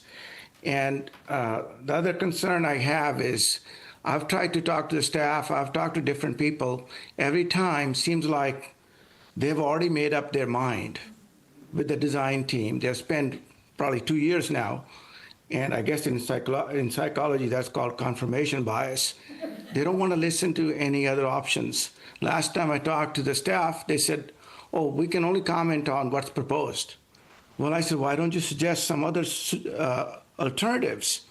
So is it possible that the 4th Street access that's being proposed can be exit only from the parking, and then you have entrance where the shuttle comes, can be entrance to the parking? You can have 2 lanes there, and it does not add to any of the conflict points. I think that could be helpful, and also I think it's been suggested that coming out of the parking lot, the left and right 2 lanes can be, they will not go onto 4th Street, they will be forced to go left or right. So that's one comment. I don't know if that was considered or it's possible or not. The other thing I like to have is that I think I see on the design, there's some balconies. They're going to be looking from 2nd floor directly into my house. So please, if possible, do not put balconies on the 2nd floor on those units you're adding. Thank you. Thank you. Thank you very much. I'm now going to turn to people in the room. If others who are online choose to comment later, you can just raise your hand and we'll come back to the online comments. Megan Ruby, I see you over there. She had her hand up first. I'm Megan Ruby. I live on 7th and Smuggler. I just wanted to make some comments, starting with the physics. I love the 150 bike fleet. Connecting to what multimodal? 7th Street is in crisis. You cannot walk down that street. You cannot bike down that street. You can't drive down that street.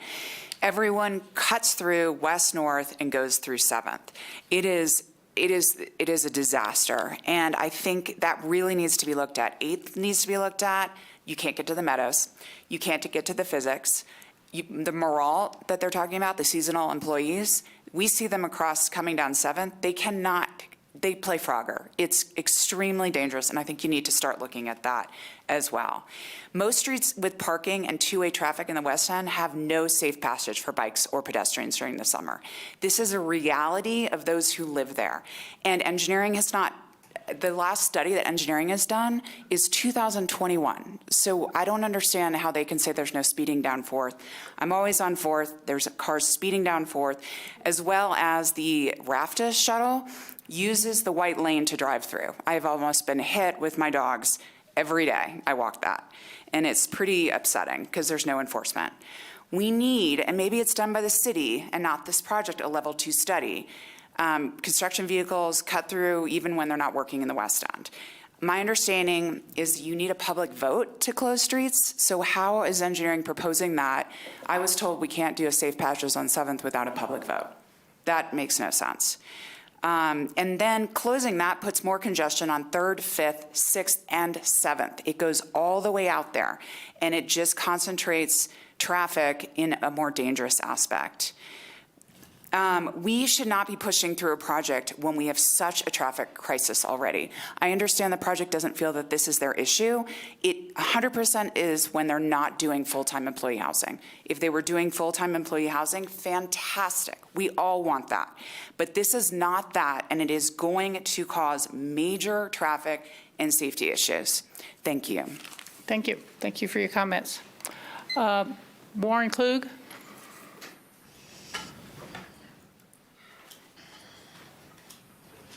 Well, thank you. My name is Warren Klug, and I'm a resident of Aspen, live on the west side, and I've been in town for about 32 years. And I'm here to speak in favor of the plans for the workforce housing and the Institute West End campus.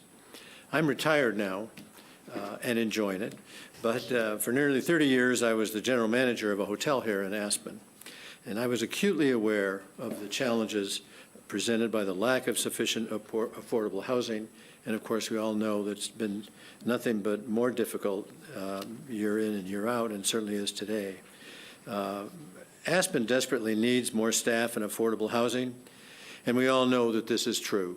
Under my management of the hotel over the years, our property purchased a number of housing units here in town and provided them at low cost, rather, to our employees. As we work to attract quality workers for our hotel, these units were a huge advantage, no question. Now I see the advantage that our campus friends want to pursue in these 3 projects, and I support them. Obviously, there are details to continue to work on, but I think it needs to happen. They've worked hard to address the concerns of the neighbors, I believe. There's no public money going into the project, and parking concerns, which I understand can be challenging. Certainly, working together, those can be mitigated. So I urge approval of the projects to the benefit of our town and 3 of our most valuable organizations and attractions. They need the housing just as our community needs the benefits of the Physics Institute, the Music Festival, Aspen Institute. As an Aspen resident who appreciates what these organizations bring to town and to our economy, and on behalf of the future residents of these places, I urge your approval. Thank you. Thank you. Thank you very much. Okay, additional public comment. The woman over here with the dark hair.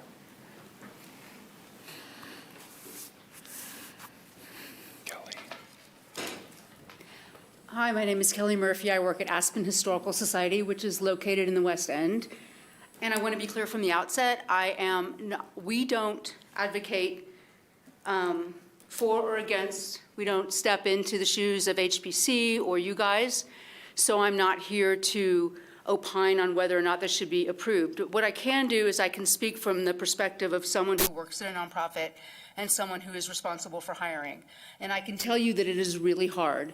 We don't have the benefit of employee housing yet, the Historical Society, but when we're hiring for a position and we get resumes in and I see they're from out of town or from out of state, they basically just go into the recycle because we know that there's no way that we can hire them without housing.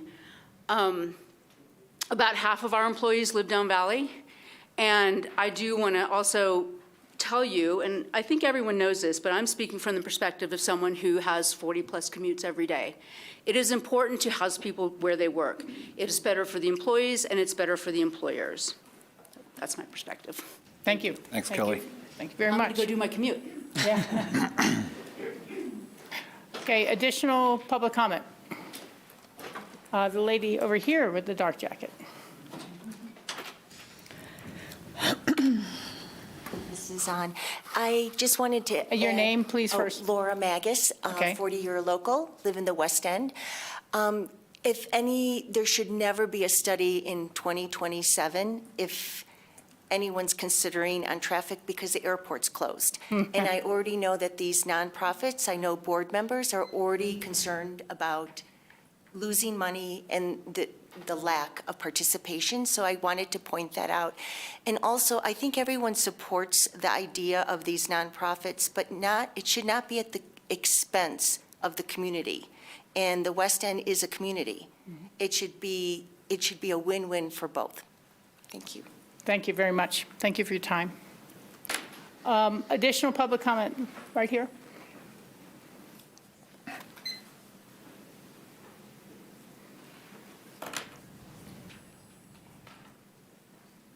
Hi, I'm Karen Lindsay. Thank you, Mayor. Thank you, City Council. Hi, Karen. Since this came up, there have been so many meetings, and I know that you've probably seen my name go by. We've seen some letters. Because I'm writing. I never hear the planners or the proposers talk about Gillespie Street. It's as though what's going on the campus is off the coast of the West End. It's just this thing out there, and the West End just doesn't really matter all that much, especially along Gillespie Street. Every proposal, everything that comes up, it's just taken for granted that Gillespie Street can handle the east-west traffic. we happen to own the home on the corner of 5th and Gillespie, and we went through the construction of the Buyer Museum, and we've been through many years of many different things, but that whole intersection was expanded to make access with the buses and the cars and the pedestrians. And yet when you put up the slide, or they put up the slide that says where the conflict areas are, it's as though 5th and Gillespie has no conflict. And it does. We have bikes, we have pedestrians, we have buses, we have cars, and it happens, that is the main entrance, and we understand that, so, there's a certain amount of this that's inevitable.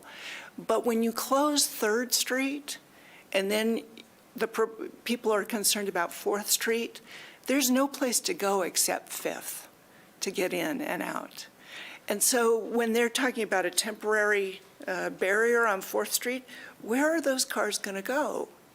If they go over to 3rd, they just come back down Gillespie. On North Street, they're going to go over to go over to 5th Street and come down again. On 3rd Street, I'm not quite clear why we get told that, well, it's not a code entrance. Well, then make it a code entrance. Why can't it be? They expanded the entrances at 5th, expand the entrance into the parking and the development site, make it a code entrance. It's as though the engineering can't do that. I just think that right now it feels as though everything ends up back over on 5th and Gillespie and is kind of invisible. And nobody names how much congestion and pedestrian and bike and bus traffic is there. And there are safety concerns. The proposal that they presented today talks about, well, we'll have bump outs and we'll paint crosswalks and we'll have signs. Well, it's sort of like they tip their hat to 5th and Gillespie, but there's a lot of impact there. And so when you're closing another street over on 3rd or you're doing something on 4th, just remember that it's all coming back around, and some of it ends up on 6th or 7th, but 5th is where it's going to be. And if you are taking care of the homeowners on 4th and you have 7 houses over there, just remember that if you move it all to 5th, you're impacting houses there. And if you take it all off 3rd, you're impacting houses on 5th. So that's my nickel's worth. Thank you. Thank you. Please, sir.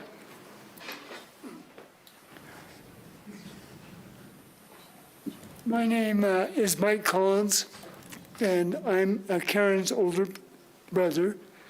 We grew up on the corner of 5th and Gillespie, loved it, saw all sorts of changes across the street. And quite honestly, I support the overall plan. I think it's a way to get more affordable housing to 3 of our critical businesses. My experience is I've spent 35 years planning and building ski areas and resorts in the United States and Canada. I can name those, but I won't. But I've spent a lot of time negotiating and trying to understand the ins and outs of development. What I would say to you today is from my own experience, and that is to be careful with the 4th Street solutions, because I see them as 2. One is the proponents are advocating opening up 4th Street across the parking lots to give more access, which I think is a great idea.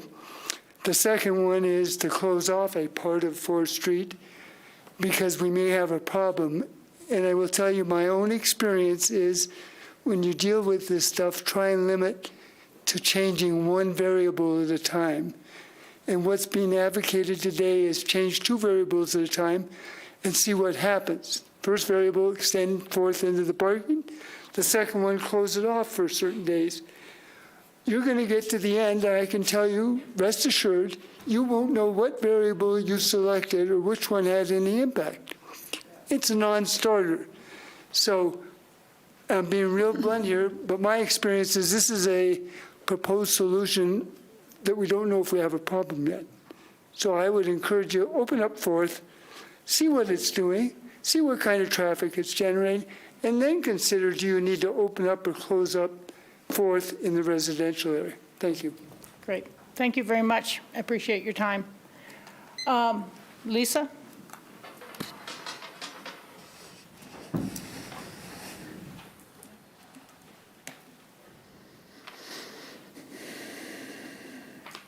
Good afternoon. I'm Lisa Markalunas, longtime Aspen resident. A couple of things I want to discuss.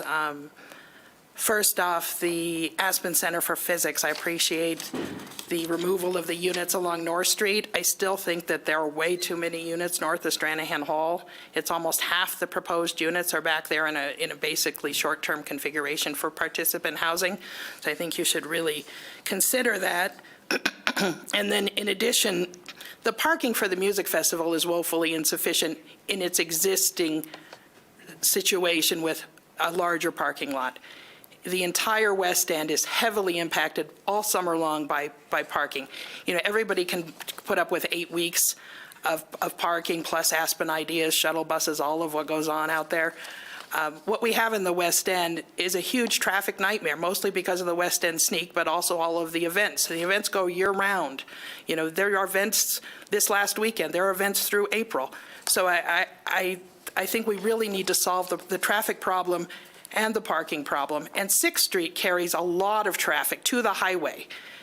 There is little, if any, enforcement of speed limits or stop signs. I invite you to come out on any day during the West End Sneak and sit on a corner and watch the violations constantly. If you want to do something about traffic, you need to do stop sign cameras, you need to do something that really addresses the West End Sneak and the event parking, because when people are late for the concert, they are flying in there on all streets. And so, you know, limiting parking on 4th Street only pushes traffic to 3rd Street, to 5th Street, larger streets, but all of the streets are impacted. All of the neighborhood is impacted. So as you go forward, I just think you have to be really careful, because while housing is important, and I support long-term employee housing for long-term community members, not just transient housing that's in and out on a weekly or 3-week basis, this will irretrievably change the quality of life of the neighborhood.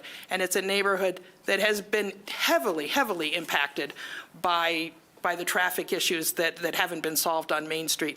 So, you know, this is going to be huge for that neighborhood. And, you know, we've all enjoyed that campus. We all appreciate the nonprofits. But this is going to irretrievably change the way the West End, the quality of life in the West End. And so I think you have to be really careful about the level of development that you're willing to approve. So thank you. Thank you, Lisa. Appreciate that. Additional public comments? Steve?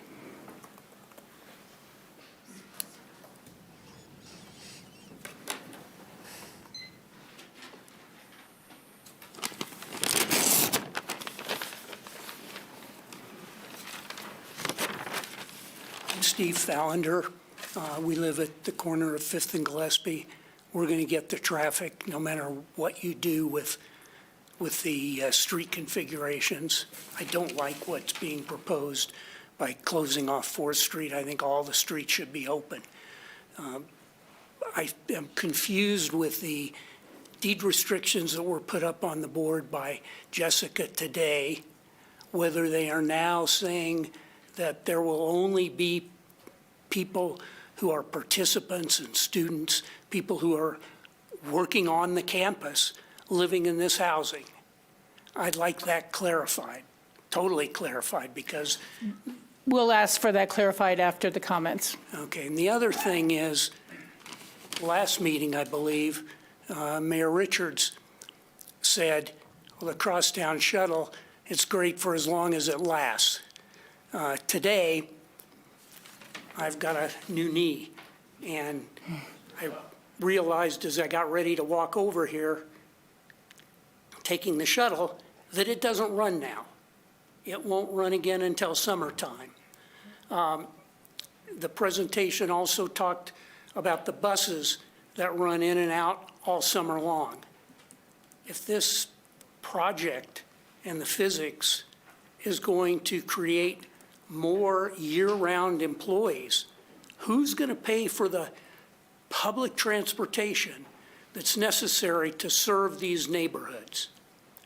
You know, the idea of 150 bikes or new recycles, that just doesn't work in the winter. I've got a fat tire bike. I used to ride it all winter. But when the streets are when the streets are not plowed frequently and they get rutted, it's not safe. During the 4th of July, during the holiday season, it's tricky.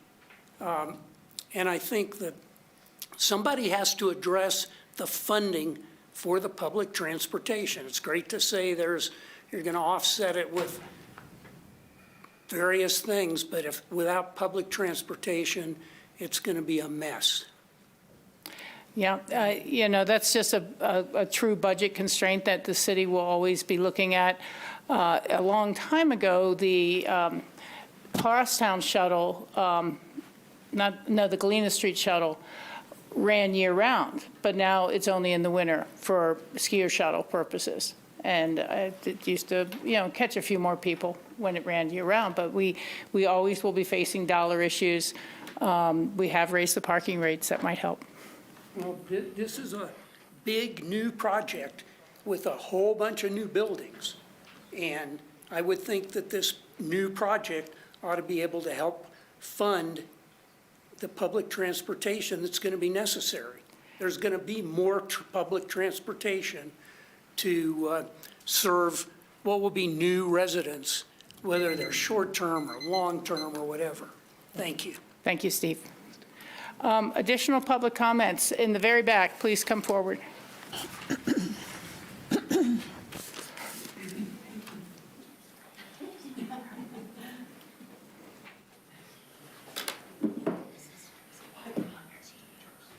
Hi, Chair.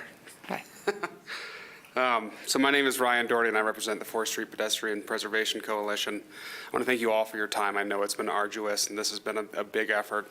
I also want to appreciate all of your shared concerns for 4th Street at this meeting and prior meetings.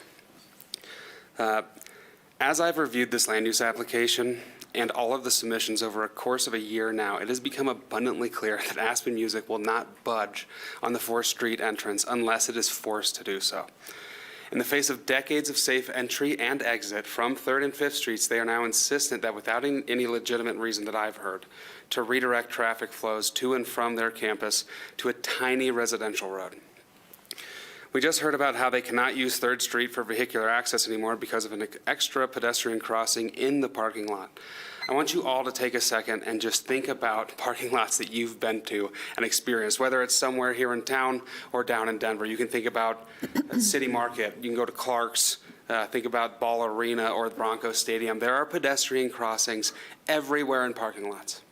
And that includes bus crossings. Go to any municipality. It's just a fact of life. That's not a legitimate reason from what I've seen to relocate the parking lot entrance to 4th Street.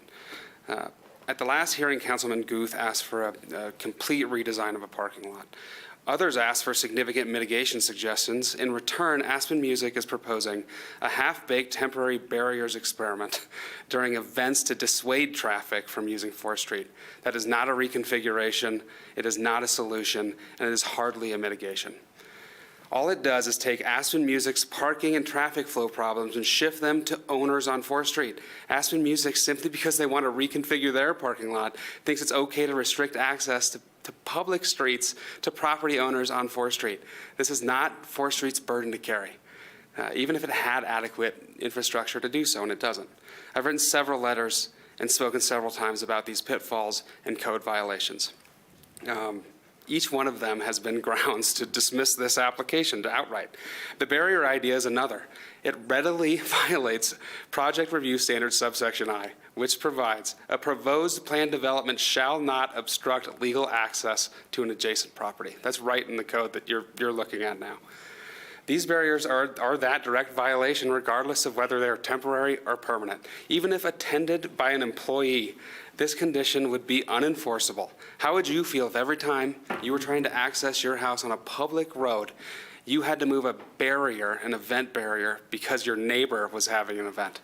That's not fair. It's also an obstruction to access. It's a weak attempt so that music can say, look, we heard the concerns. We're doing something. Look at our temporary, undesigned barriers. It is nothing but a distraction from the real issue. 4th Street cannot legally support these traffic flow burdens. Denying the application so that Aspen Music can prepare a proper and compliant application is nothing more than an inconvenience. Denials happen all the time in this valley. There was just a big one at the Harvester, whatever it was called, down in Garfield County. I got the sense at the last meeting that you felt guilty about potentially denying because they would have to wait a calendar year to resubmit. But approving this application as is would result in permanent detrimental impacts to the owners of 4th Street and really the West End as a whole. You're hearing it. That's permanent. Not just waiting a year, it's forever.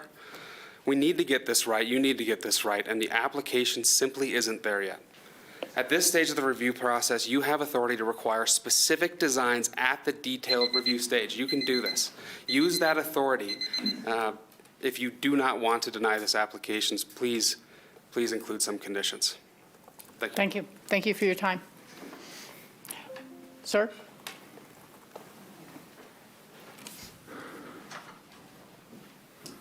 Hi there. My name's Seth Berger. I live on Gillespie, just at Lake. I know you've read lots of what I've written before, so I won't repeat that. I also won't harp on the parking, other than to say, how would we know? The studies have not been done. And so moving forward in the absence of the studies, it means the record isn't complete. The topic I wanted to touch on today, for those people who've come up and talked about how they support affordable housing, I actually think everybody in our neighborhood supports affordable housing. They just have a vision of what affordable housing is. And by that, they typically think full-time employees who are living here, working here, contributing full-time to this community. And in some ways within the neighbors, we feel like this was marketed as affordable housing, when in fact it's high turnover, whether you think 4 times a year, 3-month intervals are high turnover or not. And that isn't what anybody anticipated. And quite honestly, in the public comments, early on, there were very few, the public meetings, it really wasn't touched upon. When you look at the list of what's being proposed, and you add up category 1, first, second, third, and fourth, at the end you come to anybody. It's everybody. What it isn't, by definition, is full-time housing, because once the Institute or Music or any of these organizations put their person in for the sliver that they need, by definition, that person can't be there for balance, for the full time. All those other people are going to be 3-month, 6-month, maybe folks, which has a place in our community. We need those people as well. But the West End, R6 residential neighborhood doesn't seem to be it. So we support those people who come up and say, it would be so nice to live here. Those people were never living here unless they had a place to live for 6 or 9 months of the year when they were booted out by the institution that is really asking you and the city to help finance their program. And the comment that there's no public support for this. There is public. Your housing credits are public money. And your approval of this is helping them finance it. And again, I appreciate the importance of all 3 of these, but this program has been them designing something that works for them, ignoring everything else, and then coming in and asking you to help them get it approved because of how important and valuable they are. So if they wanted to make it full-time, those people become our neighbors, and we welcome them. That's not what's being proposed here. So thank you for your consideration. Thank you. Additional public comment? Yeah, anyone else in the room? Anyone else online? Hands going up? I don't see any. Okay, I will close the public comment section of this meeting. Council, would we like to take a 5-minute break before we go into larger discussions? Just a quick one. I'd like to. And then we'll go into a larger discussion. Okay? So 5 minutes, everyone, or less, if we can.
Welcome back to the Aspen City Council meeting of April 20th. We are now talking about the Meadows development proposal. Sorry, I'm using the wrong name. It's all three nonprofits. And we have heard public comment. We've heard applicants' presentation. We've heard staff's presentation. It's now time for council to really think about this and talk about it. There are a couple options for us. One would be if folks feel that there's just no fixing this and there's no other improvements to be made, then they should move forward to make a motion to deny and deny the project. If people think there are additional things that we could ask for that the applicants might be able to provide and would like to continue the meeting to see if there are specific requests that a majority of the council would like to see changed in it, we could go that route. The third route, of course, is to approve with the presentation and the ordinance that's in front of us, potentially with amendments that are made during the motion to approve. Those are really pretty much the alternatives for us. And I'd like to say to the public, this has been a challenging issue because there's been a history and existing traffic problems in the West End. Some of those are caused by Highway 82. Some of those are because of the attraction of the institute and the properties and the MAA and Physics Center themselves. Some of that is construction traffic and a lot of issues there. But when we're reviewing a new project like this and a development proposal, we can require the mitigation for the parking and the transportation demand required of the new aspects of the project. I'd love to see, and I've said at the first meeting, I'd love to see these guys coming in with a proposal for some paid parking or some underground parking or something like that to increase more capacity on the Meadows itself. But that is a mistake that was made back when the Meadows were originally designed, and they were granted and given X many parking spaces. We can't go in and say, we want you to correct the errors of the past in that sense. It has to be tied to the impacts directly of this project itself. And I do think there is a lot of back and forth would be the best way to say it with what we see with the definition of affordable housing, what is affordable housing, and what is the proposals from these properties. And it is different than a traditional affordable housing program because this is an academic campus. And we're looking to find ways to work with an academic campus for their needs, participants, staff, lecturers. That is the sort of thing that makes those nonprofits work. It's not having just the workforce itself to help with the building, the maintenance, and the guest needs. It is about having actual participants and actual lecturers being able to afford and continue to come to these different programs. So it's a different animal, and that might be why our board has been taking a lot of time with it to ask all the tough questions. We did have one question that came up where's Jenny? Is she back? Okay, there you are, right up front. No wonder I couldn't see you. Who will be living in the Aspen Institute MAA and Physics program? If we want to come up and kind of answer that a little more clearly, it is not per se full-time employees, or at least certainly not in all the units. Yep, I think Steve asked specifically, had we changed who we were putting in the units? The answer to that is no. So we talked about this maybe 3 meetings ago. Our highest priority is year-round full-time staff. Our year-round staff right now is 36, and if one of our year-round staff members wants one of these units when they're complete, they will have top priority. The second priority would be to our seasonal and summer staff, and they're here for approximately 3 months.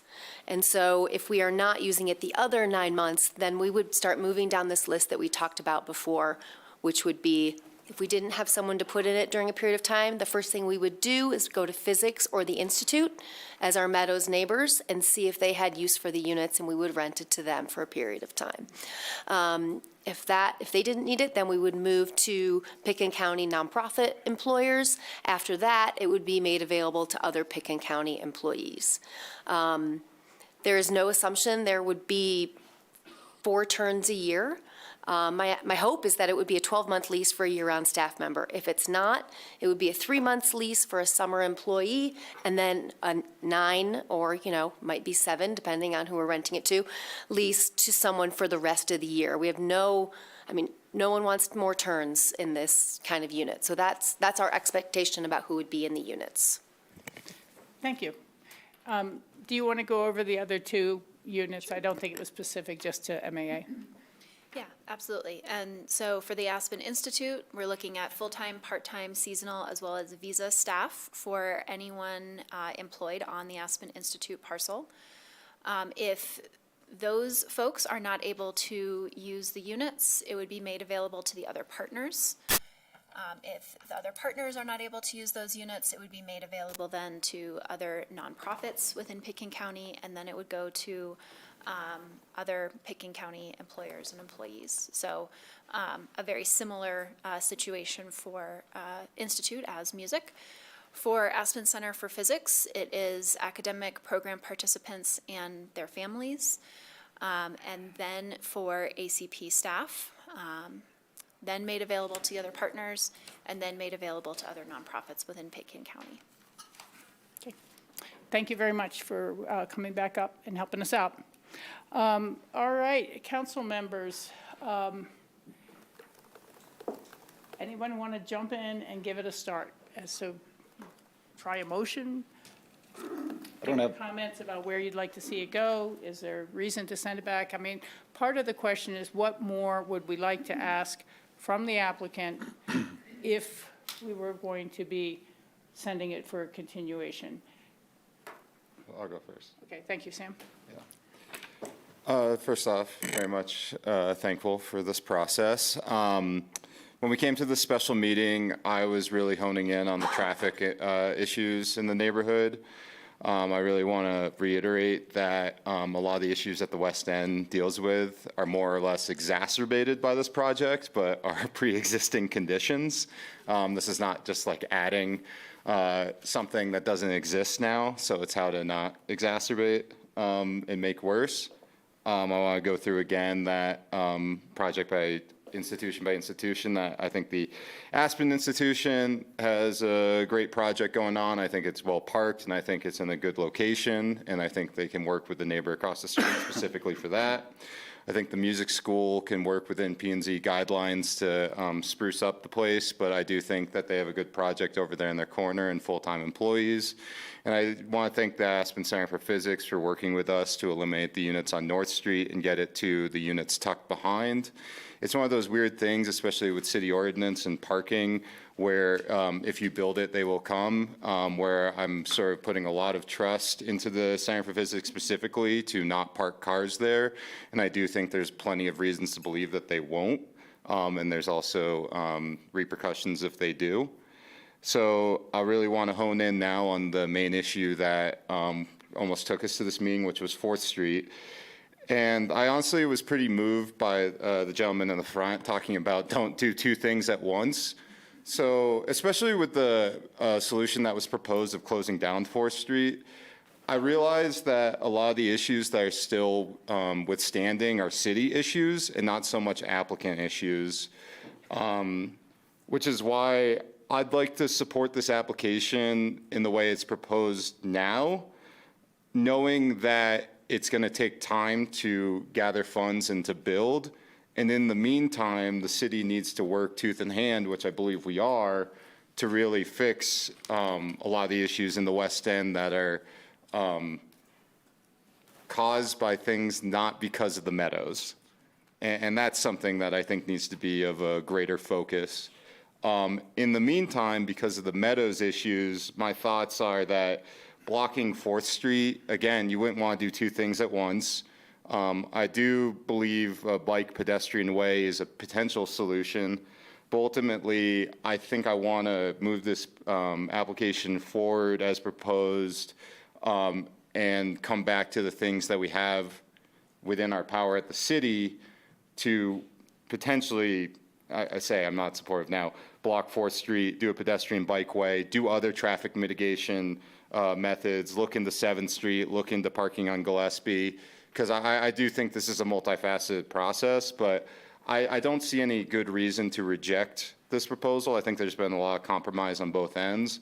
What I do see is to accept this proposal as is, kick it back to P&Z, and then continue as the city council and the city to keep working with the West End to try to fix the root problem that you guys are dealing with, rather than try to solve it all at once with this application and keep beating up these wonderful institutions that are just trying to house their employees or continue functioning as designed. So that's where I'm at. I sort of feel a level of disappointment, not so much myself, but understanding that, like, I want to solve everything right now too. But I do think the issues that are still withstanding can be solved at a later date, especially if we're not trying to cut back on the project as proposed, which I don't think is the majority opinion up here. I think it just needs to be refined, and that this council needs and city need to work on the issues withstanding in the West End that are pre-existing conditions. Thank you, Sam. Anyone else care to weigh in? Christine? Sure. Thanks for your thoughts, Sam, and thank you to everyone for the thoughtful and evolving review of this project. We've come a long way since January, addressing some of the original concerns around the trail easement, the vesting rights, and the number of units have even been addressed. So please know that's appreciated from all sides. I hear the concerns from the neighbors about traffic mitigation, but this project meets its required review criteria and has been supported by the city's engineering department. What has continually been brought up is the continued frustration with the increased traffic in the West End and around campus events. I think someone framed it as event management, and that term that struck me, that is accurate. The city is conducting a traffic review study in the West End, largely based on the neighborhood's previous concerns around congestion in the West End. And this will yield recommendations directly relating to the issues that neighbors have voiced here. The concerns are bigger than this project, and they won't be solved by it. That said, I'd like to support this proposal. Increasingly, there are two kinds of housing in Aspen. There's subsidized and there's free market. Working professionals, laborers, and employees can rarely afford the latter, and we can't keep up with the affordable housing demand on our own. This application brings forth entities building housing on their own property with their own money and at their own will. There has been compromise from the applicant, and there's been compromise from the neighbors. I started by saying we've come a long way since January, and we've come far enough for me to support this. Thank you, Christine. John? Yeah, I just want to start by saying I have, my family happens to own two different homes in the West End, and one of them is on 4th Street, one of them is on 3rd. So I understand very acutely the traffic issues and what happens on Sunday afternoons and so on. First of all, I want to thank Jessica for the detailed reasoning regarding the pedestrian conflict points and why we're here today at this point. With housing still a big issue in our valley, I mean, we were just talking about the mobile home park down valley earlier this evening and hospital housing last week. I want to move this project forward. Anytime a local entity is building its own housing on this side of the roundabout, I want to do everything in my power to make it happen. And I really do appreciate, like Christine said, all the compromise that has happened. I think that's our job, is to try to figure out a way between property rights and neighborhood concerns. And I think we've come a long way on this project, and I'm happy to move this forward as it is. Thank you. Bill? Thanks. Agree with many of the comments up here. I'm good with physics now with the changes that have been made, and I'm good with the Institute. So that leaves the music festival, which, and to be clear, I'm generally supportive of all of these projects individually as a whole. I commend, as I always have, the efforts to do this independently of the city or the county, and I hope more of that happens. We recently saw the hospital taking things into their own hands as well, Aspen Valley Health, I should say, and I commend that as well. I'm not there yet on the vehicular or pedestrian accesses to the parking lot. And I'd really like to see more aesthetic integration of the units that abut Roaring Fork and Gillespie. I think, is that Roaring Fork there, or is that?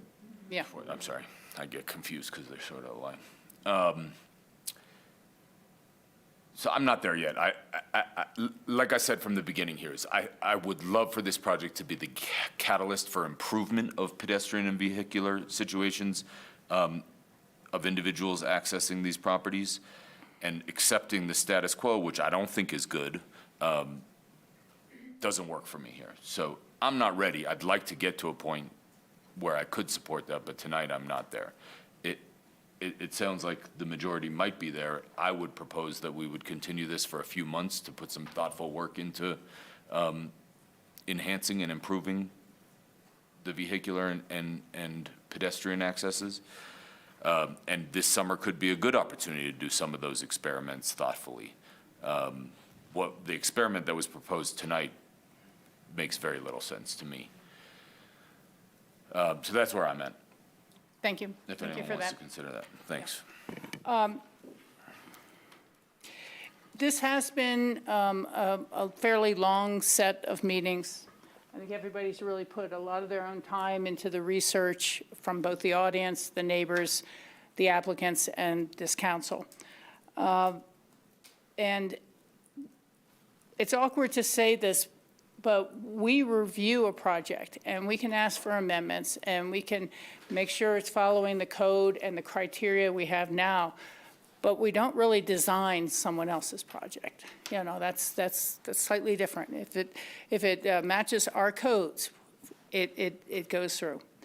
And this is also something that it's blending aesthetics from what's become a very high-end neighborhood that has some older historic and some very postmodern, very modern structures into a campus that is Bauhaus in design and thoughtful in those areas. So I can understand that we're going to see transitions in neighborhoods, and we're going to see ongoing changes in our town as time goes on. And change is the most hard thing to accept or to understand or to truly anticipate the outcomes. I am going to be joining my colleagues who've already expressed their support in moving this forward tonight. I am going to expect that all the representations that have been made throughout the meetings, caring better for the landscaping on Gillespie, making ongoing improvements. And I see this as a beginning of a new partnership with the physics, the MAA, and the Aspen Institute in terms of all of us managing the traffic. I think Sam had a very good point there that we really need to see the entrance changed to work with greater policing and law enforcement. I don't know if we'll get into the stoplight cameras now or once we're sure that ICE can't look into them. We might. It's just a modern world that we're moving towards. And I think that our goal, our side, is to assist with what is the predominant problem there is the cut-through traffic now in the entrance. And this has been something that's always been a bit of a neighborhood problem. I'll make the apology. The city has not been able to hire enough parking enforcement officers to really get out there all the time. And we're going to have to change to look at parking enforcement on Sundays because we don't enforce parking on Sundays. And that's one of the big event days. And, I'd love to work with the music festival and others to help us be able to afford and accommodate those sort of things going forward. So I see this as a very important first step And I'm sorry if it disappoints people who are concerned, but I think we have to somehow get to that point of seeing the changes to be able to manage the changes better. And I really appreciate the reminder that the airport's closed next summer, and any experiment there would be kind of faulty information. And so I think that we need to move forward and then continue to apply additional management measures to the entire community and to the practice. And I think things that we talked about earlier, you know, are tools that everyone's looking for managing traffic at any draw, whether it's in Aspen or whether it's in another community. Too much traffic, too much cars. That's the whole thrust of what everyone's talking about on all of Highway 82. That's what they're talking about in Glenwood Springs and the traffic there. So we need to continue to find new ways. And I was thinking even about the physics, if the check-in instructions were that, hey, if you did get an off-site spot, you can always park at the city parking garage and take a shuttle or a free e-bike right over from there, and how to get them that this is where you can park. Let's let them know this is where you can park if you have to. And maybe having some car registration when people have rented a car is going to need to be required. But I'm sure we'll all have more to say again later as we continue to think about it. At this point in time, Jessica, you have your hand up. You're very close. Just a question as you move into potential motion. I think that the comment, Mayor, as you reiterated about the airport closure is an important one.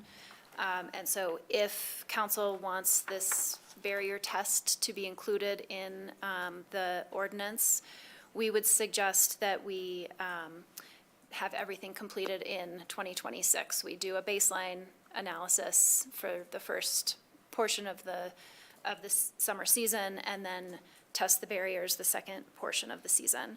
We also understand if you don't support that, and if council does not support this portion of the ordinance, to take it out, and it's in section 8, subpart B. Well, just even a modification on that, and then I'll get to you, Kate, see what you want to chime in. I was wondering whether we could have the barrier experiment just kind of on a floating schedule to potentially do it in 28, and to not say it has to be this year, it has to be a given year, but more as the circumstances have changed and we're really measuring what new is happening with the traffic. And I think we're open to that. The ordinance right now specifically says 26 and 27, so that's why I wanted to raise it as a question. Right. And I was going to ask for clarity. Councilmember Rose, I think your comments were that you weren't in favor of sort of the closure aspect of the barrier study, but maybe I misunderstood. But I do think Ms. Garrow is correct. So right now on page 17 of the ordinance is proposed. Well, first I want to say that the ordinance is proposed contemplates a 5-year vesting period for all 3 aspects of the project.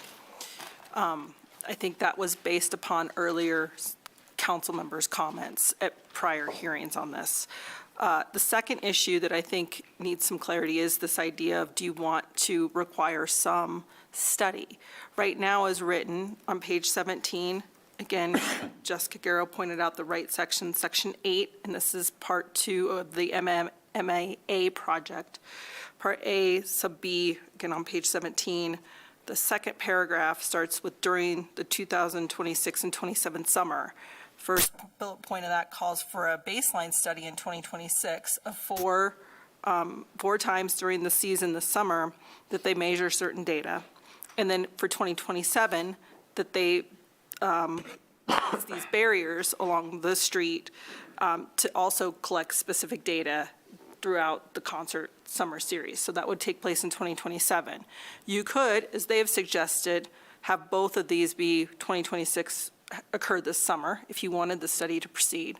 Or you could, I think, do a 2026 season to get the baseline and then a 2028 season to get more information. I don't know how that works with the timing for when you want to submit for permit application. I think the idea was we would get this information so engineering could work with this team to develop what they see to be sufficient mitigation based upon the TDM analysis. That's my understanding of how it's set to occur. Yeah, the condition requires us to complete it before submission to, for detailed PD review. I'll pull it up. Would And would so- it work to go forward with the baseline experiment this summer and have the follow-up language say, in the future, upon council's request, a barrier experiment on 4th Street will proceed? I think that's fine. And so this bullet point would get just struck. But that would give you the baseline study you need to go to the next step. If you proceeded with the baseline study this summer, we don't have to have had the barrier experiment. And that could go forward with a council deciding it's time to check that out or see what that would even look like. You know, I get different impressions about. So you could put at the end of the first paragraph, you know, AM or MAAA shall conduct a follow-up study with specific barriers along 4th Street and Gillespie Street as requested by the city engineering department. So you could put that in there. I don't know if you want it to come back to you, is my question of when to do that, or if you want it to just really rely on the expertise of your engineering department and let them decide when it would be best to have, to require the applicant to conduct that study if you feel a study is important. This is just me, but I kind of feel like it should come back to council to I make agree. that request and not put it on the backs of the engineering department solely. I agree. I also want to add that I'd want it to be more broad than just the barriers. I would like engineering to have the wherewithal to do other, I don't want to call them experiments, but Yeah, they experiments kind of- within reason that they believe would work. And that are kind of integrating the results of the traffic studies we're already doing on the west end. So So you would get this data, they would do the study 2026 to just see how traffic is moving currently, and then the expectation is they would submit that to the city, and then your staff could come back to you to ask for additional funding and/or resources to conduct follow-up studies. Is that consistent with your that is what I'm kind of hearing, because we're waiting for the results of the other traffic studies to come back as well, so that we can have a request and move things forward. Understood. You know, does that make sense? Everybody got a little head nods? So let's see, can you read that language out loud, Kate, that we have now, and see if this is? So as it reads right now, you would be approving the proposed access point at 4th Street and Gillespie Street as part of the application, subject to final design as part of the detailed PD review, and as was required in the below section. During the 2026 AMFS season, AMFS shall study the effectiveness, oh, you're not going to do that, never mind. So then you would strike that next paragraph, and it would read, the 2026 season 2026 summer AMFS season shall be considered a baseline year where information related to vehicular traffic at 4th Street between North Street and Gillespie Street will be reviewed at 4 times during the season for the concerts with the highest anticipated attendance based on AMFS's historic data. Okay, and then getting down to that next. And then you would strike the next paragraph because that talks about studying with the And barriers. the one below that. As part of the detailed review application, shall any available findings from the 2026 baseline analysis for review by the engineering department. Is that sufficient? That's correct, and then you would strike that last sentence.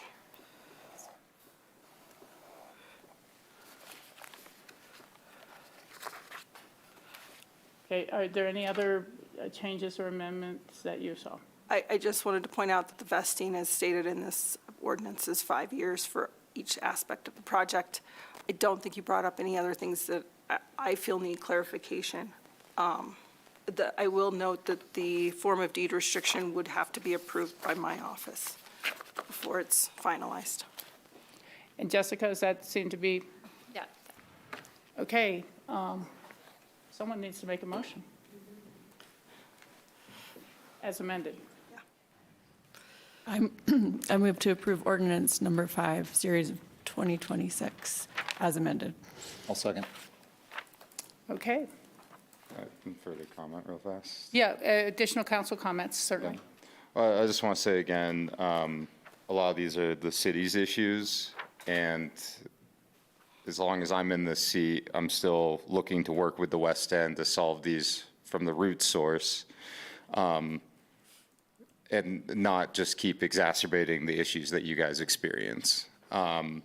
With that, in this ordinance, I know we just talked about experimenting with shutting down of 4th Street. I hope there's some wiggle room there, that if it does fail massively, that we can stop that immediately. We don't need another like living lab situation.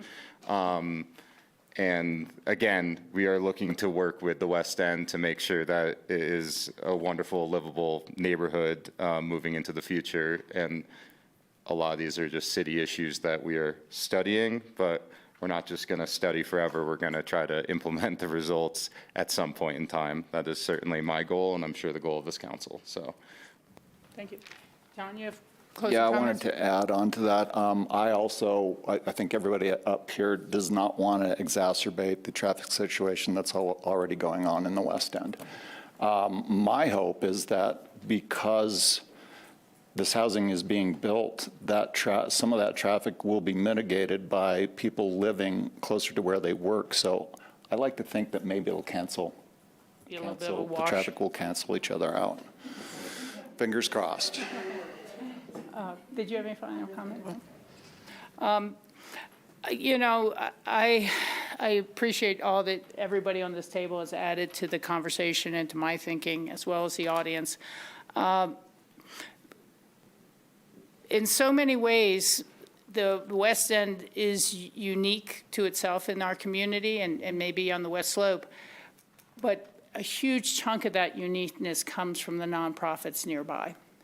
And it's hard to separate the two. And so the problems that are occurring are because it's such a great attraction, because it's so successful, because there's great programming. That is something that is of benefit and shared by our entire community, if not our entire county and valley. I'm sorry that the impacts fall more into one neighborhood than others, but if you talk to people around town, they'll tell you that their neighborhood has their own impacts for one reason or another as well. Anyone living anywhere near Rio Grande Park tends to hear all the activities very, very early in the morning, or next to the ski races and the announcers or the concerts and the bands. So we all do our best to adapt to change and move forward. And I was thinking about the Colorado River management, and there was a term that was kind of invented with the Grand County on one of their large projects they were fighting, but it's adaptive management and learning as you go, you know, and modifying as you go. And we are simply going to have to do that with the traffic.